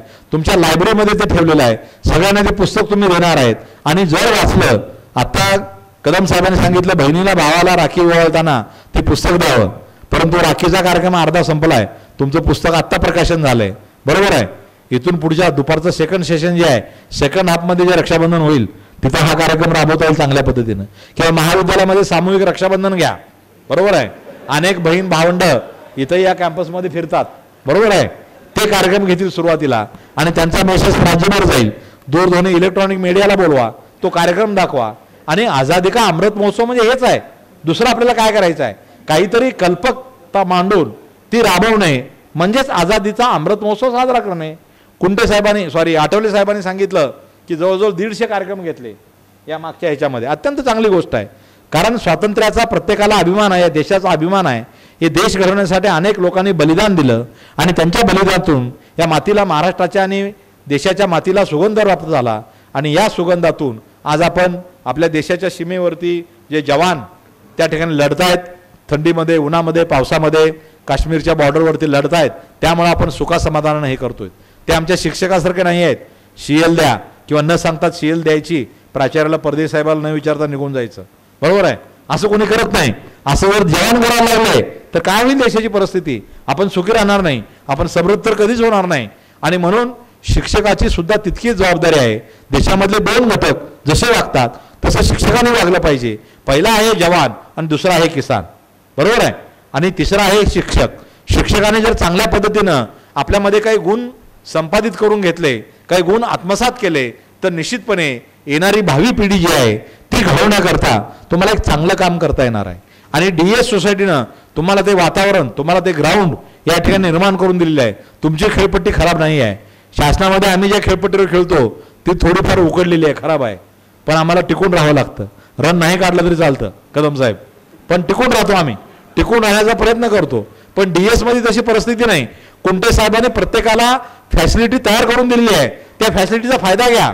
जागतिक पातळीवरती जा, भारताच्या राज्यातल्या इतर राज्यामध्ये जा, तिथं काय चाललंय ते बघा. शेजारच्या आपल्या पुणे शहराचा जर विचार केला, 14 सेल्फ फायनान्स युनिव्हर्सिटी आहेत. शेवटची परवा आपले PA इनामदार साहेब आहेत ना, त्यांचं कॉलेज झालं तिकडं, म्हणजे संस्था सेल्फ फायनान्स युनिव्हर्सिटी होते. त्यांच्याकडे टीम येऊन गेली, तुमच्याकडे पण येईल. परंतु मल्टी डिसिप्लिनरी अप्रोच हा राष्ट्रीय शैक्षणिक धोरणाचा गाभा आहे आणि ते तुम्ही केलं पाहिजे. तुम्हाला जागा असेल तर तुम्ही मेडिकलच्या फील्डमध्ये सुद्धा जाऊ शकता. ती जागा काय इथंच पाहिजे नाही, इथं 60 एकर आहे, आणखी मिळवा. पुण्याच्या बाजूला शिवयुपीने स्वतंत्र विद्यापीठाचा दर्जा मिळवला. शिवयुपीचं एक कॅम्पस पिंपरी चिंचवडच्या बाजूला होतं तिकडं, तुम्हाला माहिती असेल कदाचित, माझ्यापेक्षा जास्त आपला कनेक्ट असल्यामुळे इथं जास्त माहिती असेल, परंतु ते टेक्निकलशी संबंधित होतं म्हणून मला जास्त त्याबद्दल माहिती नाही. परंतु अशा पद्धतीचे नवीन नवीन प्रयोग महाराष्ट्र शासनाच्या वतीनं त्या ठिकाणी केले जात आहेत. महाराष्ट्र शासनाच्या वतीनं अनेक सोयी सुविधा आपल्याला द्यायचा प्रयत्न केला जातो. आज आपलं बजेट जर विचार केला साहेब, 10,000 कोटी आपलं बजेट आहे, त्यामधले 8,500 ते 9,000 कोटी फक्त शिक्षकांच्या पगारावरती खर्च होतो आमचा. 763 कोटी रुपये मंथली पगारावर मी स्वाक्षरी करतो. 763 कोटी. त्याच्यामध्ये विद्यापीठ आले, शिक्षक किती आहेत माझ्याकडे? 22,000 समथिंग, शिक्षकेतर कर्मचारी 22,000 समथिंग, आणि विद्यापीठाचे 7,500 शिक्षक आणि 7,500 नॉन टीचिंग. 40% जास्त पदं व्हॅकंट आहेत. ही वस्तुस्थिती आहे. हे कोणीतरी कुठेतरी मांडली पाहिजे. आणि ती पदं कशी भरली जातील? सगळ्या विद्यार्थ्यांना चांगल्या पद्धतीचं ज्ञानदान, त्या ठिकाणी चांगल्या पद्धतीचं दर्जेदार अशा प्रकारचं शिक्षण, क्वालिटीचं शिक्षण कसे मिळेल यासाठी शासन सर्वोत्तरी प्रयत्न करत आहे. आणि शासन प्रयत्न करते म्हणजे काय करते? DES सोसायटीवरती एखादी जबाबदारी सोपवणार, त्यांना आम्ही मदत करणार. बाकीच्या ज्या इतर संस्था आहेत चांगल्या पद्धतीने काम करणाऱ्या, एकेकाळी आपल्याच मला वाटतं विभागामध्ये काम करणारे मुजुमदार साहेब, बरोबर आहे, SB मुजुमदार साहेब, त्यांनी सगळी विद्यापीठं काढली. आज तुमचंच प्रॉडक्ट आहे ते एकेकाळचं, बरोबर आहे. त्या प्रॉडक्टने किती म्हणजे जग पादाक्रांत केलं असं म्हटलं तरी चुकीचं ठरणार नाही. अशा अनेक गुणवंत अशा प्रकारची फॅकल्टी तुमच्याकडे आहे. त्यांच्या माध्यमातून या शिक्षण संस्थेला उभारी देण्याच्या दृष्टीनं अत्यंत चांगले उपक्रम या ठिकाणी राबवले जाऊ शकतात. म्हणून राष्ट्रीय शैक्षणिक धोरणाच्या माध्यमातून शिक्षण एक सामाजिक, आर्थिक आणि तुमचं हे सांस्कृतिक याच्यासाठीचं एक साधन म्हणून आपल्याला जर वापरता आलं. ग्रोथच्या बाबतीमध्ये बोलत होतो, इकॉनॉमीच्या बाबतीमध्ये बोलत होतो. जगदीश कदम साहेबांनी ते कॉन्ट्रॅक्टर असल्यामुळे त्यांनी सांगितलं. खरं तर त्यांचं सगळ्यांनी आपण अभिनंदन केलं पाहिजे. त्यांनी वर्ल्ड गिनीज बुक ऑफ रेकॉर्डमध्ये मला अगोदर त्यांनी सांगितलं होतं की कशी रोड लवकरात लवकर त्यांनी केली, आणि त्यावेळेचे माननीय उपमुख्यमंत्री महोदयांनी त्यांचं कौतुकसुद्धा केलं होतं, असं जगदीश कदम साहेबांनी मला त्यावेळी सांगितलं. आणि प्रत्येक गोष्टीमध्ये आपल्याला इनोव्हेशन आणता येऊ शकतं, नाविन्यपूर्ण कल्पना त्या ठिकाणी मांडता येऊ शकतात. परंतु ती मांडण्याची क्षमता आपल्यामध्ये असूनसुद्धा आपण फार स्वकेंद्री झालेले आहोत. स्वकेंद्रीय एवढ्यासाठी मी, माझा मुलगा, माझं कुटुंब, माझा परिवार, अमुक तमुक तमुक तमुक, बरोबर आहे. तुम्ही त्या वैकुंठ भूमीमध्ये कधी गेलं नसाल, जाण्याचा प्रयोग आला तर बघा. मी TV वरती पाहिलं, जवळपास 1,500पेक्षा जास्त अस्थी जे आहेत ते तिथं लटकावलेले आहेत. कुणी घेऊन जायला तयार नाही. ते सगळे कोरोनामध्ये मृत्युमुखी पावलेले आहेत. मुलगा कुठं आहे माहीत नाही, मुलगी कुठं आहे माहीत नाही, अस्थी कुणाच्या आहेत माहीत नाही, त्याच्यावर नंबर टाकून ठेवलेला आहे. पाहिलं असेल तुम्ही अनेक जणांनी TV वर. म्हणजे कोरोनामध्ये जे आईवडील गेले, जे भावंड गेले, बहीण गेली, आणखी कोणी गेलं, मुलं गेली, त्यांना त्या अस्थी काय म्हणतो आपण त्याला वेचण्यासाठी किंवा गंगेला घेऊन जाण्यासाठी किंवा आळंदीला घेऊन जाण्यासाठी घरचे माणसंसुद्धा गेलेली नाहीत. अशी परिस्थिती तुमच्यावर आणि आमच्यावर आली होती. नशिबानं तुम्हाला आणि आम्हाला कोरोना झाला नाही. कुंटे साहेब, कोरोना काळाच्या 2 वर्षामध्ये एकही कॅज्युअल लीव न घेतलेला माणूस म्हणजे मी आहे, बरोबर आहे. तरी मला झालेलं नाही. अत्यंत चांगल्या प्रिकॉशन घेऊन मी त्या ठिकाणी कार्यालयात जायचो, कार्यालयात काम केलं. फक्त 40 लोकांवरती मी राज्याचा डोलारा सांभाळतो. 36 जिल्हे आहेत आणि एकट्या पुणे विद्यापीठामध्ये 1200 लोकांचा स्टाफ आहे. तरी तुमची कामं वेळेवर होत नाहीत, हे मला माहिती आहे, बरोबर आहे. आमच्या प्राध्यापकांची कामं वेळेवर होत नाहीत. अनेक अडचणी येतात. पुणे विद्यापीठाला नाव ठेवत नाही, परंतु परिस्थिती आहे. लोकांची संख्या जास्त झाली की काम कमी होतं, बरोबर आहे. कदम साहेबांनी जर लाखो लेबर लावला असते तर रोड विदिन 105 तासात झाली नसती. काय कदम साहेब, कमीत कमी लेबर असतील, मशिनरीचा जास्तीत जास्त वापर झाला असेल, त्यामुळे ती झाली आणि त्यांनी रेकॉर्ड केला, बरोबर आहे. म्हणजे आपण जे काम करतो, आपण ज्या गोष्टी करतो, आपण जे ज्ञानदान करतो, त्यामध्ये नाविन्यपूर्णता आणण्यासाठी आपणच जबाबदार आहोत. दुसरा कोणी येऊन तुम्हाला सांगणार नाही किंवा शिकवणार नाही.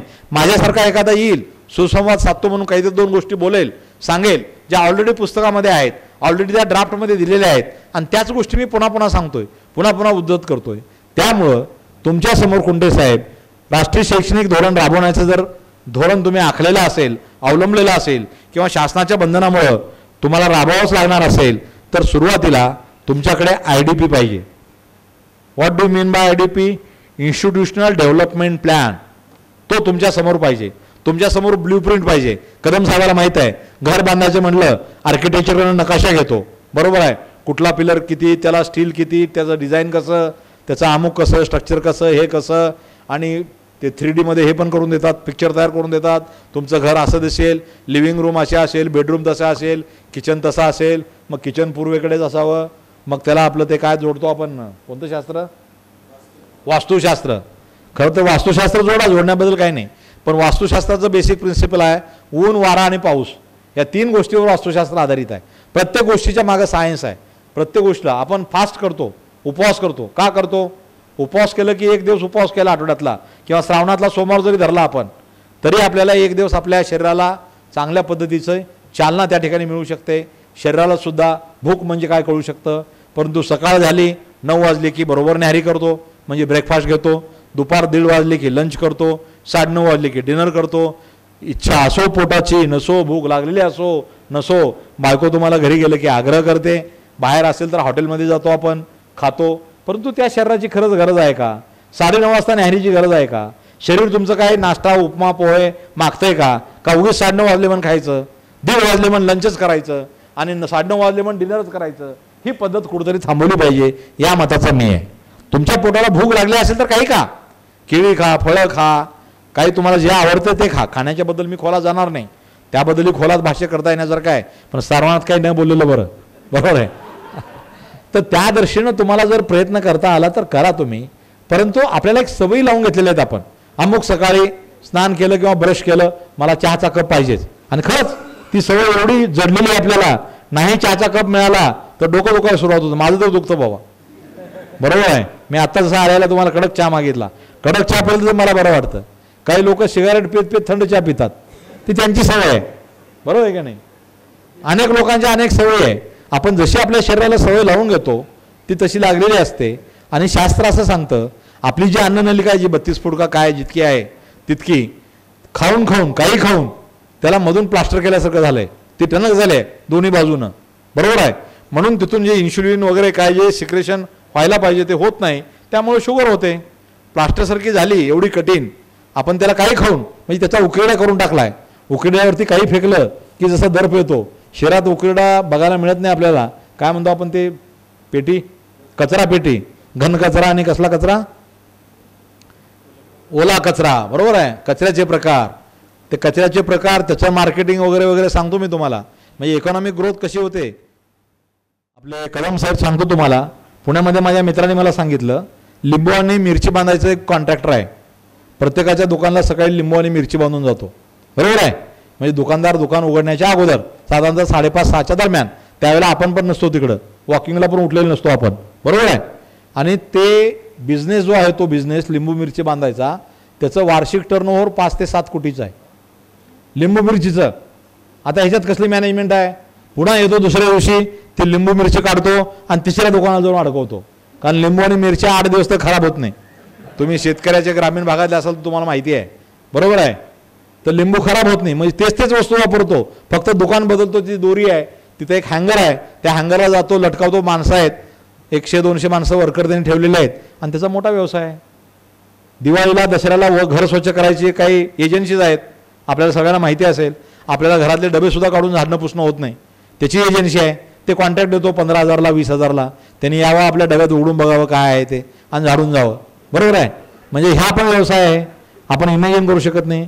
एक साहेब उदाहरण देतो, म्हणजे माझ्या जवळचं, माझ्याबरोबर 12वीला शिकणारा माणूस गणितामध्ये नापास झाला, माझ्याबरोबर बसायचा रोज. तो पुण्याला पळून आला 12वी नापास झाल्यामुळे. आणि पुण्याला पळून आल्यानंतर एका किराणा दुकानामध्ये नोकरी राहिला आणि त्यांनी मिरची विकायला सुरुवात केली त्या दुकानदाराच्या मार्फत.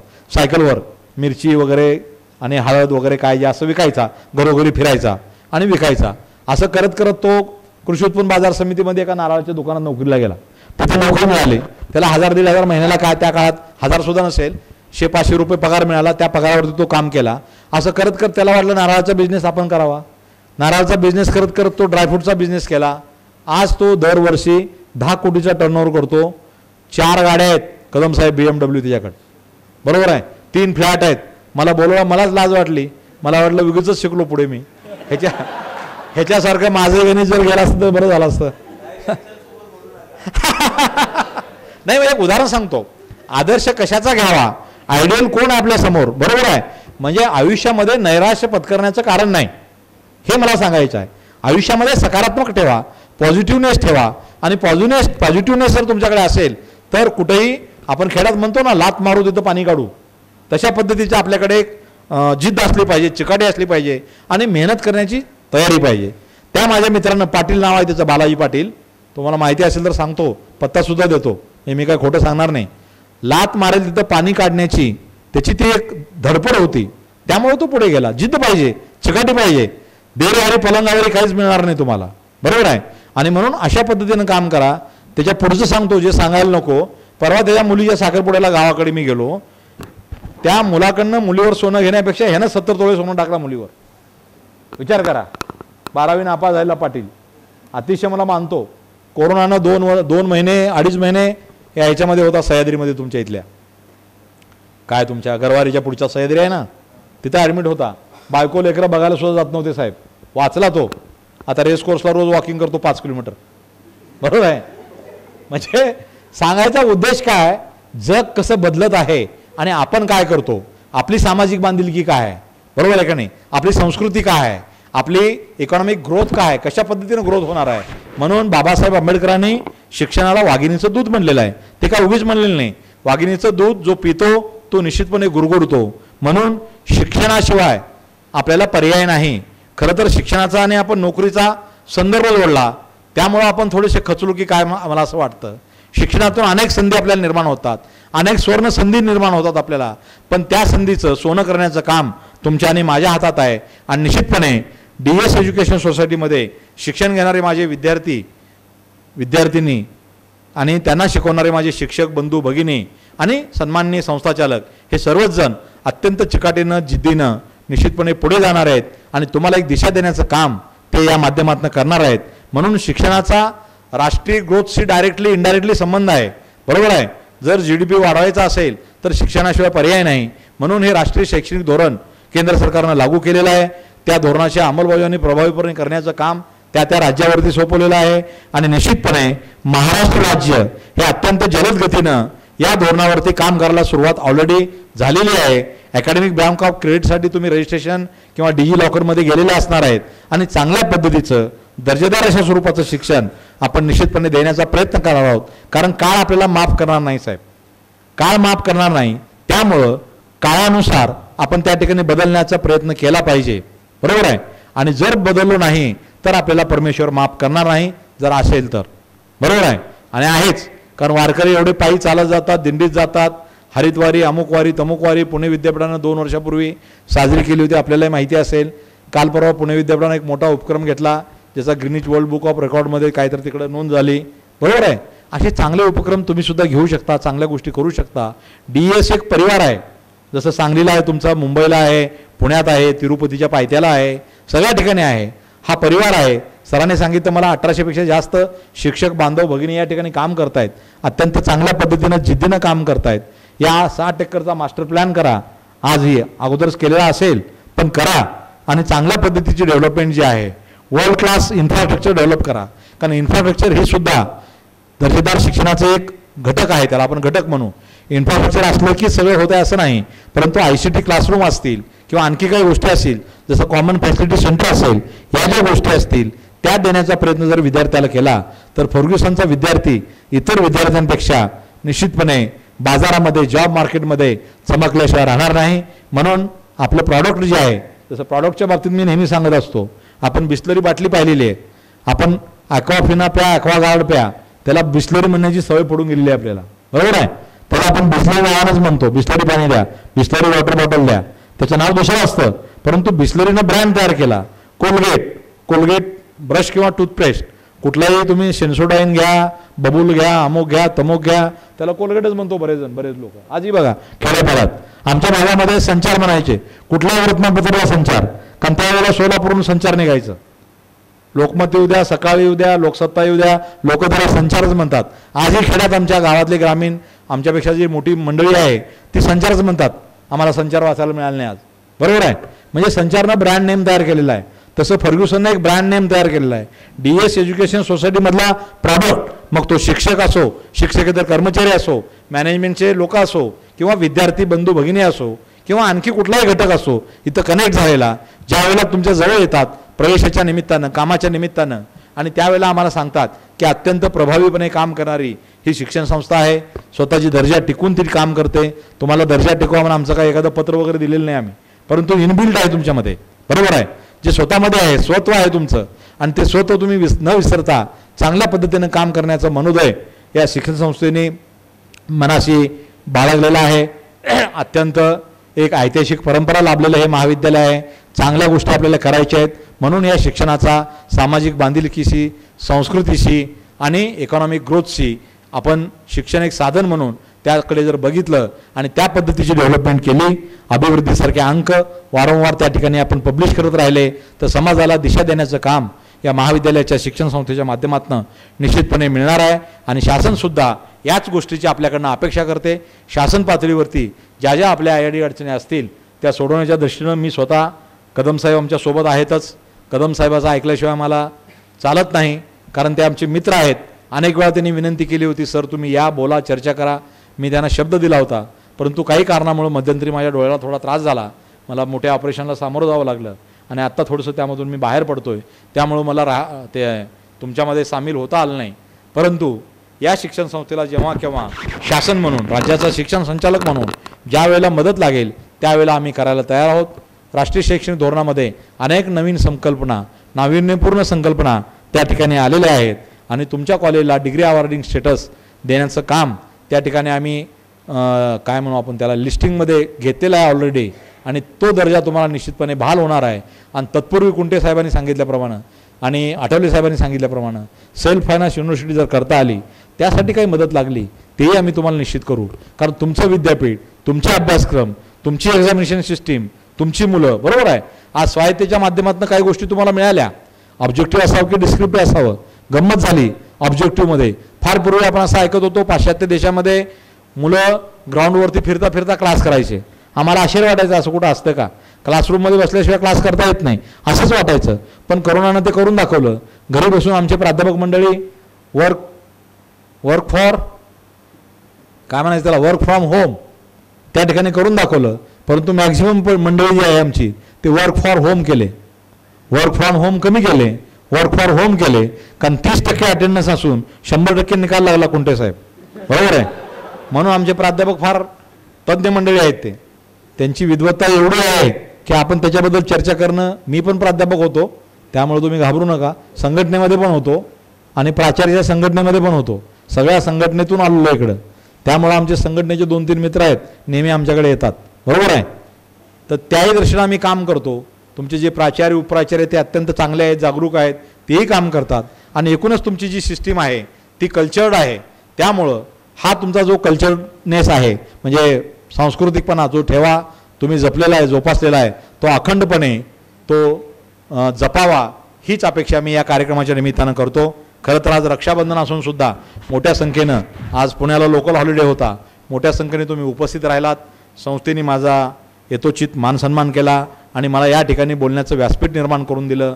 फर्ग्युसनमध्ये बोलतो म्हटल्यानंतर माझ्या मुलाला थोडंसं आश्चर्य वाटलं, बाबा तुम्ही फर्ग्युसनमध्ये, कारण तो SP-मध्ये शिकतोय, बरोबर आहे. त्याला एक वेगळं वाटलं, आपला बाप जाऊन फर्ग्युसनमध्ये व्याख्यान देतोय, अरेच्या काहीतरी गडबड आहे, समथिंग इज मिसिंग, असं काहीतरी त्याला वाटलं असणार. परंतु मला खात्री आहे ही शिक्षण संस्था अत्यंत नावरूपाला आलेली शिक्षण संस्था आहे. संपूर्ण भारतामध्ये JVR कॉलेज असेल, हे असेल, असे काही नामवंत कॉलेज आपल्या राज्यामध्ये काम करतात आणि तसंच हे काम करावं. ही ज्ञानाची ज्योत अखंडपणे तेवत राहावी अशी अपेक्षा आपल्याकडनं व्यक्त करतो. पुन्हा एकदा व्यासपीठावरील मान्यवरांना आणि व्यासपीठावरील सर्व सन्माननीय मंडळींना माझ्या वतीनं हार्दिक शुभेच्छा व्यक्त करतो. कदम साहेब, प्रज्ञा महाजन मॅडम, कुंटे साहेब, आठवले साहेब, कुलकर्णी साहेब या सर्वांचे पुन्हा एकदा मी ऋण व्यक्त करतो आणि थांबतो. धन्यवाद. All aware of new possibilities and vision for the future. Sir, आपण शिक्षणाची दशा आणि दिशा दोन्ही अतिशय सुबकपणे मांडली असं म्हणावं लागेल. Proceeding ahead, I would like to request Professor Pritha Upgade to come to the dais for prize distribution ceremony.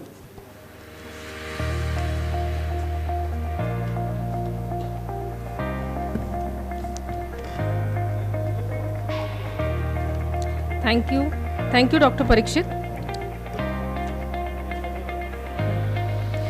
To promote young talents of India, IMDR is felicitating its meritorious students from the batch of 2020-22 and the batch of 21-23. As I call upon the names, I will request students to come forward for the felicitation.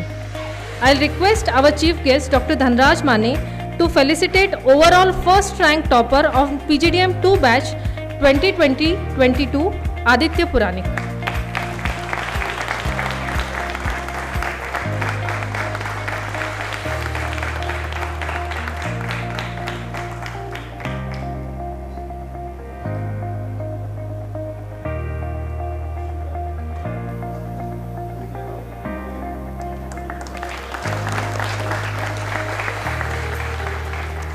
second rank holder, PGDM 2 batch 2020-22, Ms. Samruddhi Kulkarni.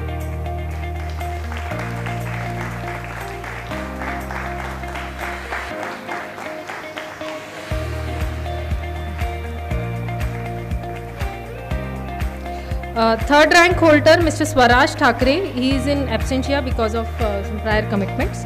Now I'll request Chairman Sir Dr. Sharad Kunte Sir to felicitate PGDM 1 topper Arnav Apte, batch 21-23.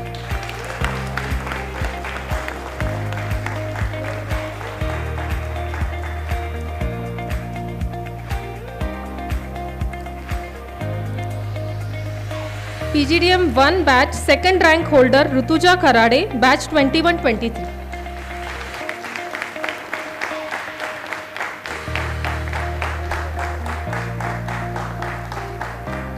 PGDM 1 third rank holder Rishikesh Joshi.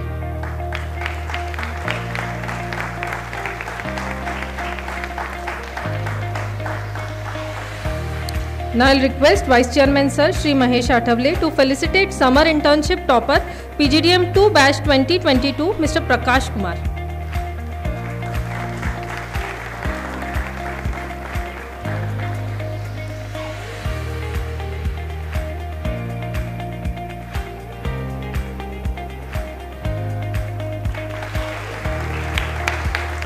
Summer internship second rank holder Ms. Tanaya Pataskar and third rank holder Mr. Kushaji Naik is in absentia because of prior commitments. Now thank you sir, thank you all the students.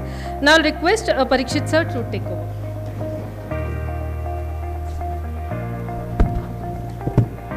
Thank you, madam. It is my honor and privilege to introduce our new speaker. Next speaker. Our next speaker is a visionary. He is an academician par excellence and he is our mentor, inspiration and the chief architect behind this book.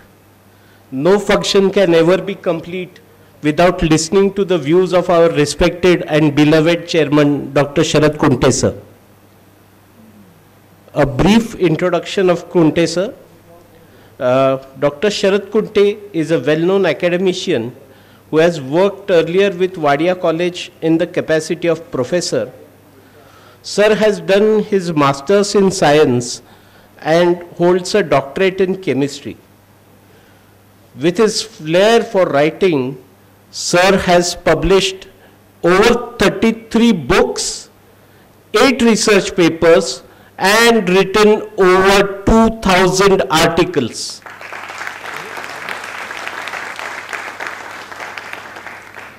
Additionally, he has delivered public addresses on multiple occasions at various important fora. Sir is chairman of the council and general body DES.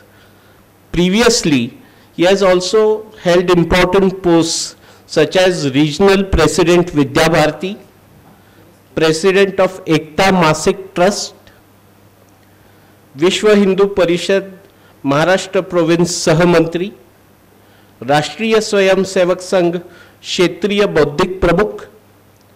He was editor Hindu Bodh magazine, President Education Development Council. Sir, I would like to request you to share your thoughts about the vision of the $5 trillion economy. Over to you, sir.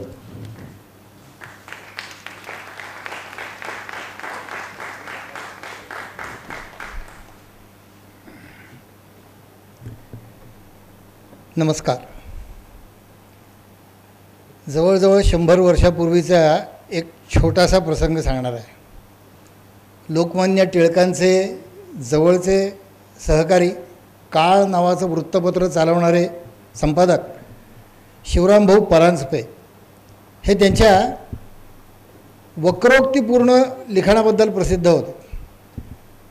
ते लिहायचे ज्या शब्दात त्याचा काहीतरी वेगळाच अर्थ हा ध्वनित व्हायचा. इंग्रजांच्यावरती त्यांनी अशा वक्रोक्तीपूर्ण भाषेतून भरपूर टीका केली, पण कुठलीच त्यातली वाक्यरचना किंवा कुठलंच त्यातलं लिखाण हे कायद्याच्या कक्षेबाहेर दाखवता आलं नाही इंग्रजांना, कधी त्यांच्यावर केस नाही होऊ शकली. त्यामुळे एक सुंदर लेख त्यांनी आपल्या देशाच्या परिस्थितीसंबंधी लिहिला आहे. तो लेख म्हणजे परमेश्वरालाच त्यांनी पत्र लिहिलं आहे. परमेश्वराला पत्र लिहिताना ते असं म्हणतात की परमेश्वर, आत्तापर्यंत आम्ही असं शिकत होतो शाळेमध्ये, man proposes and God dispossess. माणूस काहीतरी योजना करतो, आखणी करतो, अमुक करू तमुक करू, अशी प्रगती आपली होईल वगैरे वगैरे. पण दैव त्याच्यापासून ते हिरावून देतं, त्याला जे साध्य आहे ते मिळत नाही. आत्तापर्यंत जे शिकत होतो, man proposes and God disposes. Shivrambhau म्हणतात, मला तर स्पष्टपणे असं दिसतंय की हे काही वाक्य खरं नाही. निदान आपल्या देशाच्या बाबतीत तरी God proposes and man dispossess असं खरं आहे. त्याने पुष्कळ यादी वाचल्या त्या सगळ्या पत्रामध्ये. त्याने म्हटलं, परमेश्वर, तुझं या देशावर, या समाजावर फार प्रेम आहे. हा देश कधीही परतंत्र होऊ नये अशी तुझी इच्छा होती, म्हणून जगातली सगळ्यात मोठी उंच तटबंदी हिमालयासारखी सगळ्या उत्तरेच्या बाजूने तू बांधून दिलीस. इतर 3 बाजूने अतिशय खोलवर असे समुद्र निर्माण केले, खंदक एका अर्थाने. 5-5 हजार किलोमीटर इकडे तिकडे जायला लागेल तर दुसरे देश येतील. आणि त्यामुळे उत्तरेकडून नाही किंवा इतर कुठल्याही देशाकडून या देशावर आक्रमण होणार नाही अशी तुला खात्री होती. पण शिवरामभाऊ म्हणतात, आम्ही एवढा पराक्रमी आहोत की तू काही ठरवलंस तरी ते यशस्वी होऊ द्यायचं नाही असं आम्ही पक्क केलं. ती उंच तटबंदी ओलांडून एकदा सोडून शेकडो वेळा स्वाऱ्या झाल्या आमच्यावर, आणि थोड्याने 1000 वर्ष आम्हाला त्या परकीय आक्रमकांनी गुलाम करून ठेवलं. 5-5 हजार किलोमीटर अंतरावरून खोल समुद्र ओलांडून आमच्याकडे शत्रू या देशात शिरला, तरी आमच्यावरती 150-200 वर्ष राज्य केलं. म्हणजे तू ठरवलं असेल हा देश स्वतंत्र राहावा म्हणून, पण आम्ही नाही ठरवलं. आम्ही असं ठरवलं की तुझं म्हणणं विफल करायचं. ते म्हणतात, परमेश्वरा, तुझी इच्छा अशी होती की हा देश समृद्ध राहायला पाहिजे, सुखी राहायला पाहिजे, कुठल्याही याच्यात अडचणी या देशात राहता कामा नाहीत. आणि म्हणून सगळ्या प्रकारची खनिज संपत्ती तू इथे निर्माण केलीस, सगळ्या प्रकारचं पर्यावरण, सगळ्या प्रकारचं वातावरण इथे निर्माण केलं. जंगलं आहेत, इथे वाळवंट आहेत, पर्वतमय म्हणजे बर्फाच्छादित प्रदेश आहेत, सगळं काही आहे. अमुक एक या देशाला दिलं नाही असं काही ठेवलं नाही. अतिशय बुद्धिमान माणसं या देशात तू निर्माण केलीस की त्यांना या सगळ्या गोष्टीचा उपयोग कसा करावा नीट कळत आहे. त्यामुळे तुला असं वाटलं की एवढी सुपीक जमीन, एवढी नैसर्गिक साधन संपत्ती असं सगळं दिल्यावर हा देश सुखी राहील, समृद्ध राहील. पण तुला आमचं कर्तृत्व काय माहिती आहे? तू किती ठरवलं असलास तरी आम्ही वर्षानुवर्ष दरिद्री राहिलो, वर्षानुवर्ष अडाणी राहिलो, वर्षानुवर्ष अशिक्षित राहिलो, वर्षानुवर्ष वेगवेगळ्या व्याधींनी ग्रस्त राहिलो, कारण आम्ही ठरवलंच नाही ना की आम्ही या सगळ्यातून बाहेर पडलं पाहिजे म्हणून. ते म्हणतात की परमेश्वरा, तुलाही कदाचित माहिती होतं की इथला समाज कसा आहे, म्हणून जगातल्या सगळ्या देशांमध्ये तू प्रेषित पाठवले, कोणीतरी आपलं दूत पाठवले की त्यांना जाऊन मार्गदर्शन करा म्हणून. पण या देशात मात्र तू स्वतः एकदा सोडून 10 वेळा अवतार घेतला आणि परत गीतेमध्ये असं सांगितलं की तुम्ही जितक्या वेळा धडपडाल तितक्या वेळा तुम्हाला उठून उभं करायला मी येईल. पण शिवरामभाऊ म्हणतात, जोपर्यंत आम्ही ठरवत नाही तोपर्यंत तू कितीही मनावर घेतलास तरी आम्ही सुखी होणार नाही, समृद्ध होणार नाही, समर्थ होणार नाही, काही होऊ देणार नाही. God proposes and man dispossess. कदाचित शिवरामभाऊंच्या काळामध्ये आणखी नाही पुढच्या काही वर्षांमध्ये हे असंच घडत राहील. पण जसजसं आपल्या देशाच्या अमृत महोत्सवी वर्ष जवळ येत चाललं आहे तसतसे देशाच्या सर्वच क्षेत्रांमध्ये असे काही वेगाने बदल घडत आहेत की नाही आता आम्ही ठरवलं असं की या देशात योग्य त्या दिशेने बदल घडून आले पाहिजेत. परमेश्वराची इच्छा काही असो, आपली इच्छाशक्ती ज्याप्रमाणे काम करेल त्याप्रमाणे आपली प्रगती होणार आहे. आणि कितीही मोठ्या अडचणी आल्या तरी त्या अडचणी ओलांडून जाण्याची इच्छाशक्ती आपल्या समाजाजवळ आहे. $5 ट्रिलियन इकॉनॉमी तुम्ही कशी करणार, तुमच्यात हे कमी आहे, हे कमी आहे, हे कमी आहे, यादी वाचणारे पुष्कळ लोक आहेत. पण अशा अशक्य वाटणाऱ्या किती गोष्टी आपण करून दाखवल्या आहेत. एक 2-4 यादी वाचतो. 65 साली भारतावर ज्यावेळी पाकिस्तानचं आक्रमण झालं त्यापूर्वी काही वर्ष, एक 10 वर्ष त्याच्या आधी, 10-15 वर्ष जवळजवळ आपलं अन्नधान्य उत्पादन कमी होतं म्हणून आपल्याला अमेरिकेकडून गहू आणि मिलो आयात करायला लागायचं. म्हणजे त्यावेळी आपल्यापेक्षा आत्ताच्यापेक्षा लोकसंख्या निम्मी होती, त्याच्यापेक्षा कमी होती, तरी आपल्याला आयात करायला लागायचं. आणि अमेरिकेने आपला पुरवठा रोखला गहू आणि मिलोचा, की तुम्ही पाकिस्तानची लढाई थांबवा, नाही तर आम्ही तुम्हाला धान्य देणार नाही.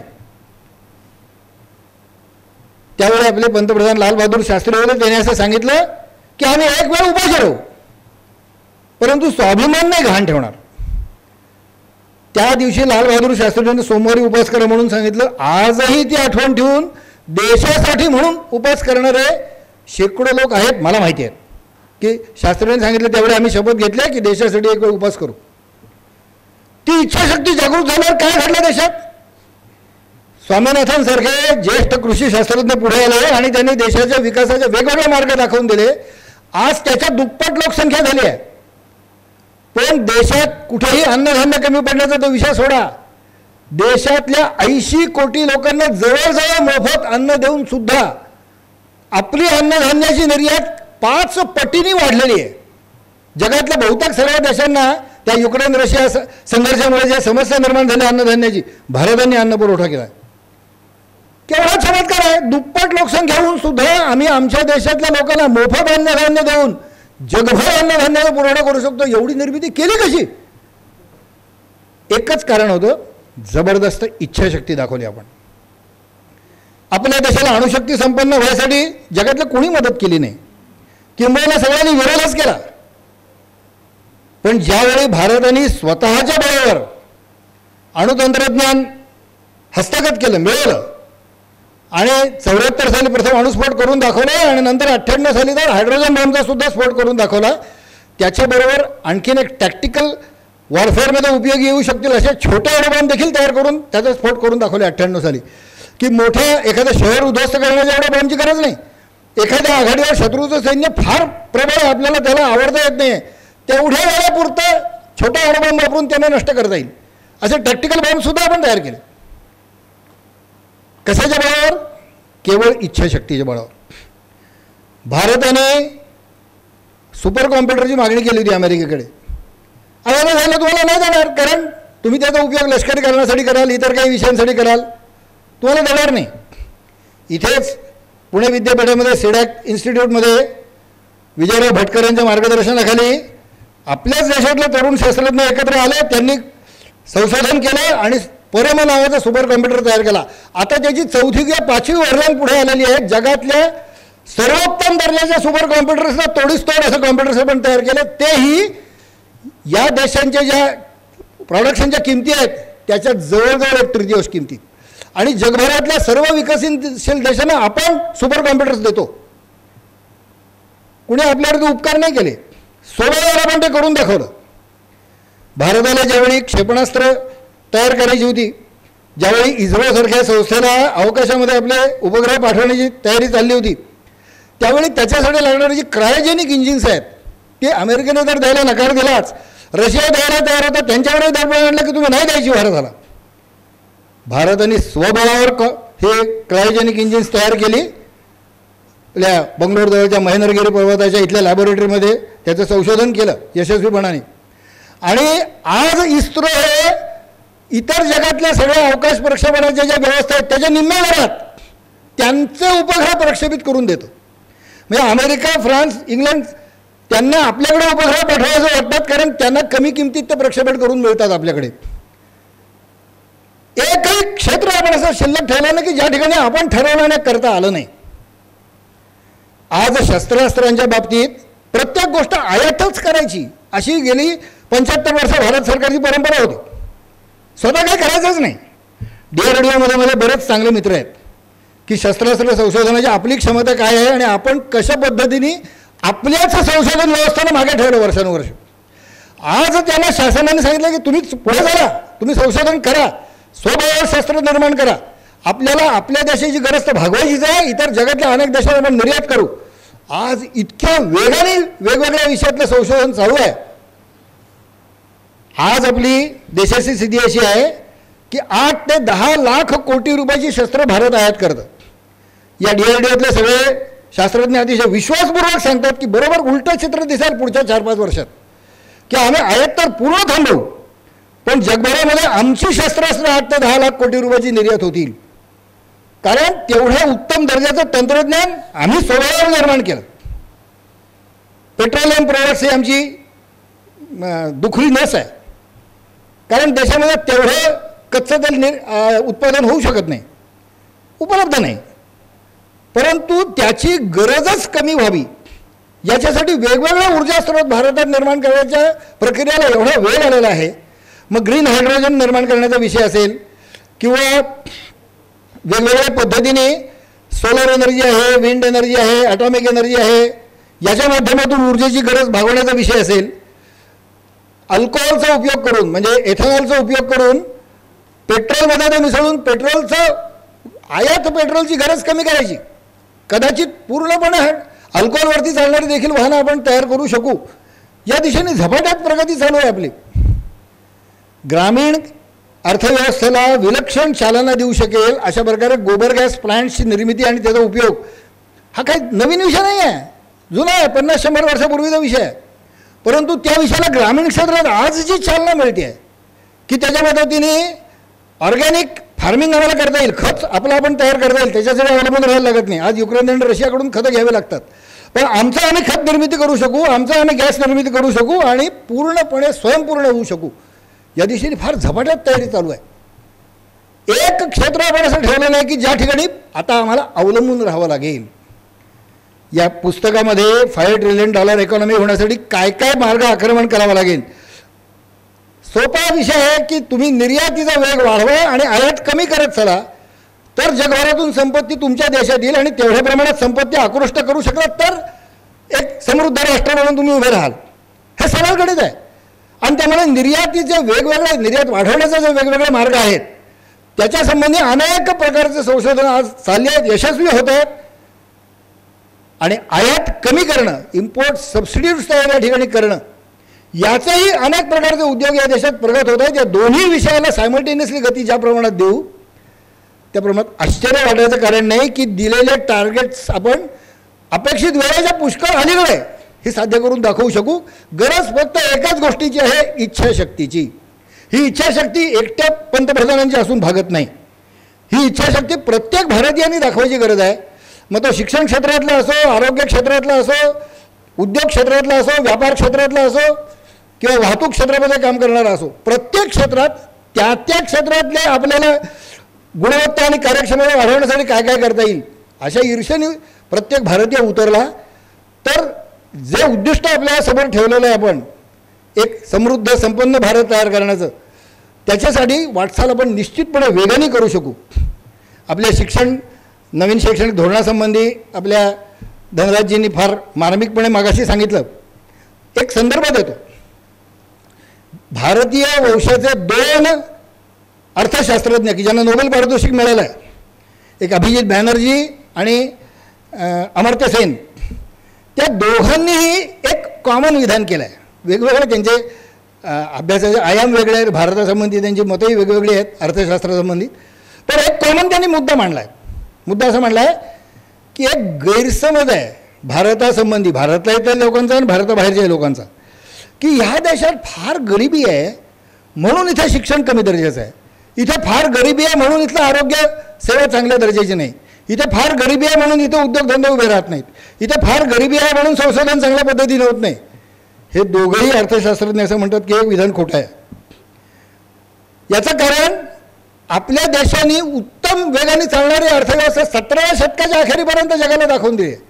17व्या शतकाच्या अखेरीपर्यंत भारताचा GDP जगातला सर्वोच्च होता. भारत आणि चीन या दोघांचा मिळून अर्थोत्पादन जगाचे निम्म होतं जवळपास. त्यानंतर जसजसा ब्रिटिशांनी ताबा घेतला भारताचा आणि इथली शिक्षण व्यवस्था उद्ध्वस्त केली, इथले उद्योगधंदे मोडीत काढले, त्यानंतर आपली झपाट्याने अधोगती सुरू झाली. त्यांचं म्हणणं असं आहे की 17व्या शतकाच्या अखेरीपर्यंत भारत हा आर्थिकदृष्ट्या सर्वोत्तम दर्जाच्या स्थितीत होता. याचं कारण त्या क्षणापर्यंत आपली शिक्षण व्यवस्था अतिशय उत्तम होती. हे विधान महात्माजींनी केलं गोलमेज परिषदेच्या वेळी लंडनमध्ये. त्यावेळी तिथल्या सगळ्या ब्रिटिश लोकांनी त्यांना वेड्यात काढलं की तुम्ही काय सांगता, तुमच्याकडे काय शिक्षण व्यवस्था होती. महात्माजींनी त्यावेळी एकच दाखला दिला की तुम्हीच 4 शैक्षणिक कमिशन्स नेमली होती. भारताचा शैक्षणिक दर्जा किंवा शैक्षणिक व्यवस्था कशी होती अभ्यासण्याची 4 कमिशन्स नेमली इंग्रजांनी. त्या 4ही कमिशन्सनी रिपोर्ट असा दिला की या ठिकाणची शिक्षण व्यवस्था सर्वोत्तम आहे. आम्ही तिथे नवीन शिक्षण देण्याच्या ऐवजी त्यांच्याकडूनच आपल्याला शिकण्याजोगं पुष्कळ आहे. ही तोपर्यंत जी आपली शैक्षणिक स्थिती होती 6 लाख छोटी गुरुकुल गावागावात चालणारी आणि सर्व प्रकारचं शिक्षण देणारी, त्यावेळेपर्यंत शिक्षित झालेला एकही मनुष्य देशात बेकार राहत नव्हता. हे आपल्या अभिमानाची गोष्ट होती. महात्माजींनी त्या गोलमेज परिषदेतून, कारण तिथे काय पुरावे घेऊन गेले नव्हते अशा विषयीची चर्चा येईल म्हणून, आणि म्हणून त्यांनी त्यांचा एक सहकारी धर्मपालजी यांनी असं सांगितलं की त्यांनी चॅलेंज केलं ना आपल्याला आपल्या शिक्षण व्यवस्थेसंबंधी, तुम्ही त्याचं जरा संशोधन करा, इथंच राहा लंडनमध्ये. ब्रिटिश लायब्ररीतल्याच कागदपत्रांचा अभ्यास करून धर्मपालजींनी अनेक 10 खंड लिहून काढलेत वेगवेगळे. त्यातला ब्युटिफुल ट्री या नावाचा खंड शिक्षण व्यवस्थेसंबंधितला आहे, प्राचीन भारतीय शैक्षणिक व्यवस्थेसंबंधीचा. आणि त्यांनी ब्रिटिशांना त्यांच्याच कागदपत्रांच्या आधाराने दाखवून दिला की तुमच्यापेक्षा कितीतरी सरस शिक्षण व्यवस्था आमच्याजवळ होती, तुम्ही ती नष्ट केली, तुम्ही तिची मोडतोड केलीत आणि केवळ क्लर्क आणि शिपाई निर्माण करणारी शिक्षण व्यवस्था तुम्ही इथं राबवली, म्हणून आमचा देश गरीब झाला आहे. शिक्षण व्यवस्था उत्तम आमच्या देशात होती म्हणून आमचा व्यापार उत्तम होता, म्हणून आमचा उद्योगधंदे उत्तम होते, म्हणून आमच्याकडे संशोधन चांगलं होत होतं, म्हणून आमची आरोग्य व्यवस्था उत्तम होती. गरिबी हे शिक्षण व्यवस्था ढासळल्यामुळे परिणाम आपल्या देशात भोगायला लागला. आणि त्यामुळे पुन्हा उत्तम शिक्षण व्यवस्था आपण जर निर्माण केली तर या सगळ्या गोष्टी आपण पुन्हा तेवढ्याच ताकदीने भारतात निर्माण करू शकू. नवीन शैक्षणिक धोरणाच्या माध्यमातून ही गोष्ट आपण या देशामध्ये पुन्हा एकदा एस्टॅब्लिश करायचा प्रयत्न करतो आहोत. त्याच्यामध्ये जे स्वयंरोजगाराला प्राधान्य देण्याचा विषय आहे. सर, तुम्हाला मी अभिमानाने सांगू शकतो, येत्या 5 वर्षामध्ये सोसायटीतल्या प्रत्येक शाळा कॉलेजमधून बाहेर पडणारा एकही विद्यार्थी बेकार राहणार नाही, अशा पद्धतीचं नियोजन आम्ही आमच्या संस्थेमध्ये केलेलं आहे. प्रत्येक शाळेमध्ये शनिवारचे शेवटचे 2 तास हे काही ना काही व्यावसायिक शिक्षणासाठी आम्ही देतो. प्रत्येक शाळेत स्किल घेऊनच विद्यार्थी बाहेर पडेल, 1-2 अशा विषयामध्ये कौशल्य घेऊनच बाहेर पडेल. कॉलेजेसमध्ये अशा वेगवेगळ्या स्किल डेव्हलपमेंटचे वेगवेगळे प्रयोग आम्ही सुरू केलेले आहेत. त्याची एखादी स्वतंत्र स्किल डेव्हलपमेंट इन्स्टिट्यूट नजीकच्या काळात आम्ही निर्माण करू आणि एक डिग्री सर्टिफिकेट तर घेऊन विद्यार्थी बाहेर येईलच, पण त्याच्याबरोबर जो स्वतःच्या बळावरती काहीतरी कामधंदा उभं करेल, असा स्किल घेऊन बाहेर पडेल, असा एक आत्मविश्वास आपल्या सगळ्या विद्यार्थ्यांना आपण देतो. नवीन शैक्षणिक धोरणाचं जे एक प्रमुख उद्दिष्ट आहे त्याच्या दृष्टीने आम्ही आधीच वाटचाल सुरू केलेली आहे. शिक्षण जेवढं उत्तम होईल तेवढी आपली अर्थव्यवस्था अधिक गती पकडेल. आणखीन एक आयाम सांगायचा राहिला आणि तो म्हणजे या देशाला जडलेला भ्रष्टाचाराचा कॅन्सर. 85 साली मुंबईला काँग्रेसच्या शताब्दी महोत्सवामध्ये बोलताना राजीव गांधी म्हणाले होते, देशाचे पंतप्रधान त्यावेळेचे, त्याने असं सांगितलं, 1 रुपया आम्ही विकास योजनेसाठी दिला तर त्यातले 12 पैसे जेमतेम योग्य कामासाठी पोहोचतात, बाकीच्या पैशाचं काय होतं मला कळत नाही. जाहीर भाषण आहे त्यांचं. त्यांचं स्पष्टपणे त्याचं प्रतिपादन केलं, we have a crisis of character. चारित्र्याची आमच्या देशात उणीव आहे, बाकी आमच्या देशात कशाच कमी नाही. आणि चारित्र्याचा अभाव जर देशात असेल, भ्रष्टाचारासारखा कॅन्सर जर देशाच्या सगळ्या ह्याच्यात पसरून राहिला, तर अर्थव्यवस्थेची वाढ केवळ उद्योगधंदे वाढले म्हणून, केवळ आम्ही काहीतरी वेगवेगळे इन्क्युबेशन सेंटर्स निर्माण केले म्हणून होणार नाही.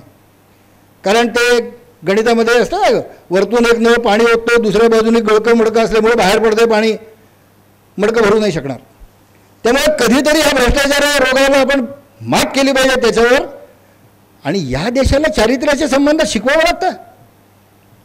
1893 मध्ये शिकागोतल्या परिषदेत बोलण्यासाठी म्हणून स्वामी विवेकानंद ज्यावेळी गेले होते अमेरिकेत, भगवी वस्त्र घालून रस्त्याने चालणारा माणूस अमेरिकेने पहिल्यांदाच पाहिला होता. त्यामुळे काही पोरं इकडे त्यांची टिंगल करत फिरत होते त्यांच्या आजोबांनी. विवेकानंदांनी त्यांच्याकडे काही लक्ष दिलं नाही, पोरांच्याकडे काय पाहायचं आहे. 1-2 अमेरिकन गृहस्थ समोरून येत होते. त्यातला एक जण दुसऱ्याकडे बघून म्हणाला, see how funny that fellow looks, anyhow is doesn't seem to be a gentleman. सभ्य वस्तू नाही वाटत आहे. त्यावेळी विवेकानंद थांबले, त्या 2 जणांच्या जवळ गेले आणि म्हणाले, see you seem to be in a country where tailor makes man a gentleman. जिथे शिंपी माणसाला सभ्यग्रस्त बनवते, कपड्यावरून माणसाची सभ्यता ठरते, अशा देशातलं तुम्ही दिसताय. I represent a country where character makes man a gentleman. ही ग्वाही जगभर देण्याची आमची सांस्कृतिक परंपरा आहे, त्या देशाला भ्रष्टाचाराची एवढी भीती वाटते, त्या देशाला अशी काळजी करावी लागते अ क्रायसिस ऑफ कॅरेक्टर म्हणून. पुन्हा एकच कमी आहे, आपल्या देशाने पुन्हा एकदा तीव्र इच्छाशक्ती दाखवून आपल्या या सांस्कृतिक परंपरा तिचं जागरण केलं पाहिजे. ती सांस्कृतिक परंपरा जागृत केली तरच चारित्र्याचा अभाव दूर करण्याचा आपण मार्ग आपण शोधून काढू शकू. आणि एका बाजूने उत्पादनाची गती वाढवतो आहोत, दुसऱ्या बाजूने गळती थांबवतो आहोत. या दोन्हीचा समन्वय ज्यावेळी होईल, $5 ट्रिलियन इकॉनॉमी तर सोडाच, त्याहीपेक्षा उंच उडी मारायला आपण कमी पडणार नाही. आपण जर इच्छाशक्ती प्रबळ दाखवली तर पुन्हा शिवरामभाऊंना कधी या काळात म्हणावं लागणार नाही, God proposes and man dispossess म्हणून.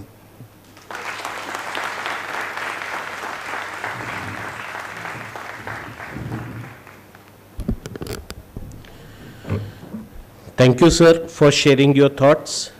We are inspired to contribute to this gigantic effort because of this. I would also like to bring to the notice of the audience that present on the dais with us is Shri Dhananjay Kulkarni. Sir is Secretary, Deccan Education Society. We are very glad and thankful to you, sir, for joining us today. I would now like to invite Professor Pradnya Mahajan to propose the vote of thanks.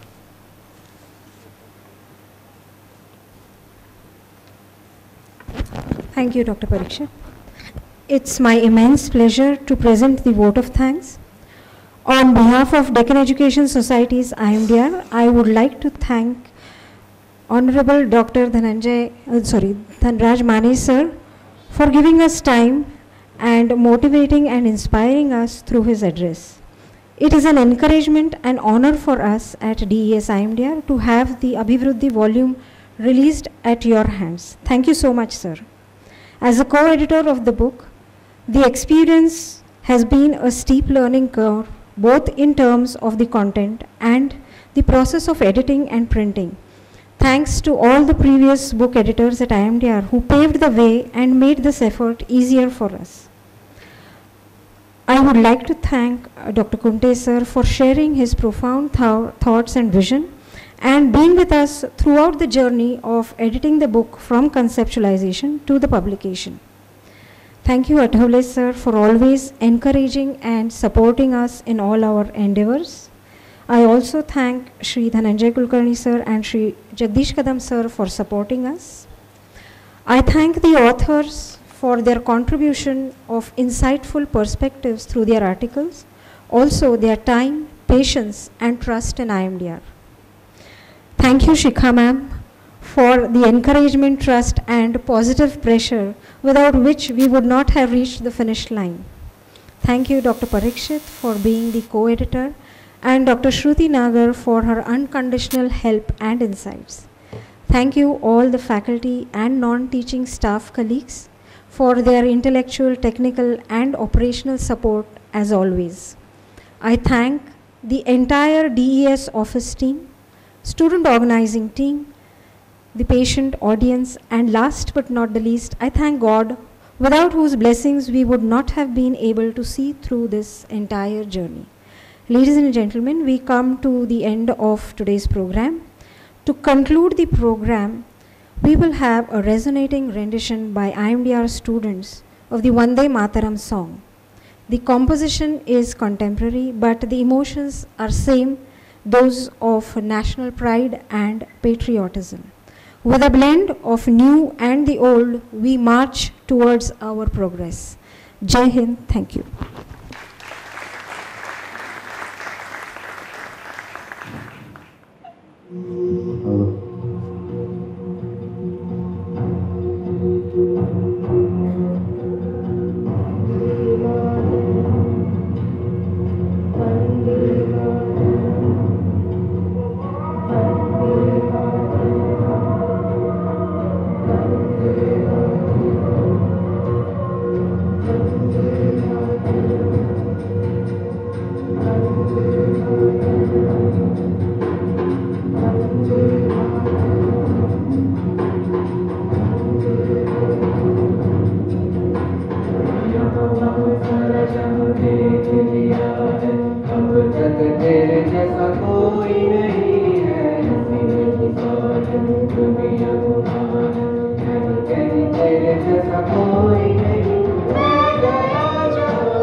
अपनी बाहें खोल दे, दूर से मुझको गले लगा ले, मुझको फिर वो प्यार दे।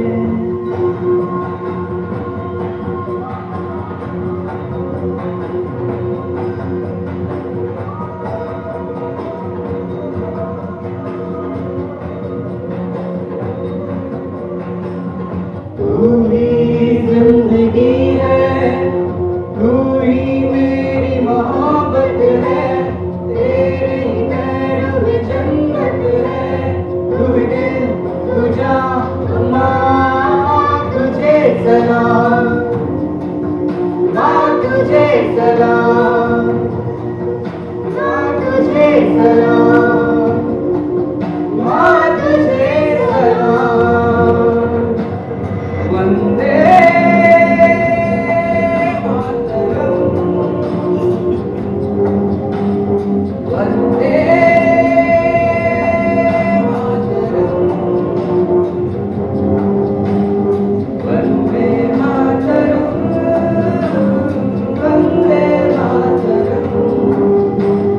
वंदे मातरम, वंदे मातरम, वंदे मातरम।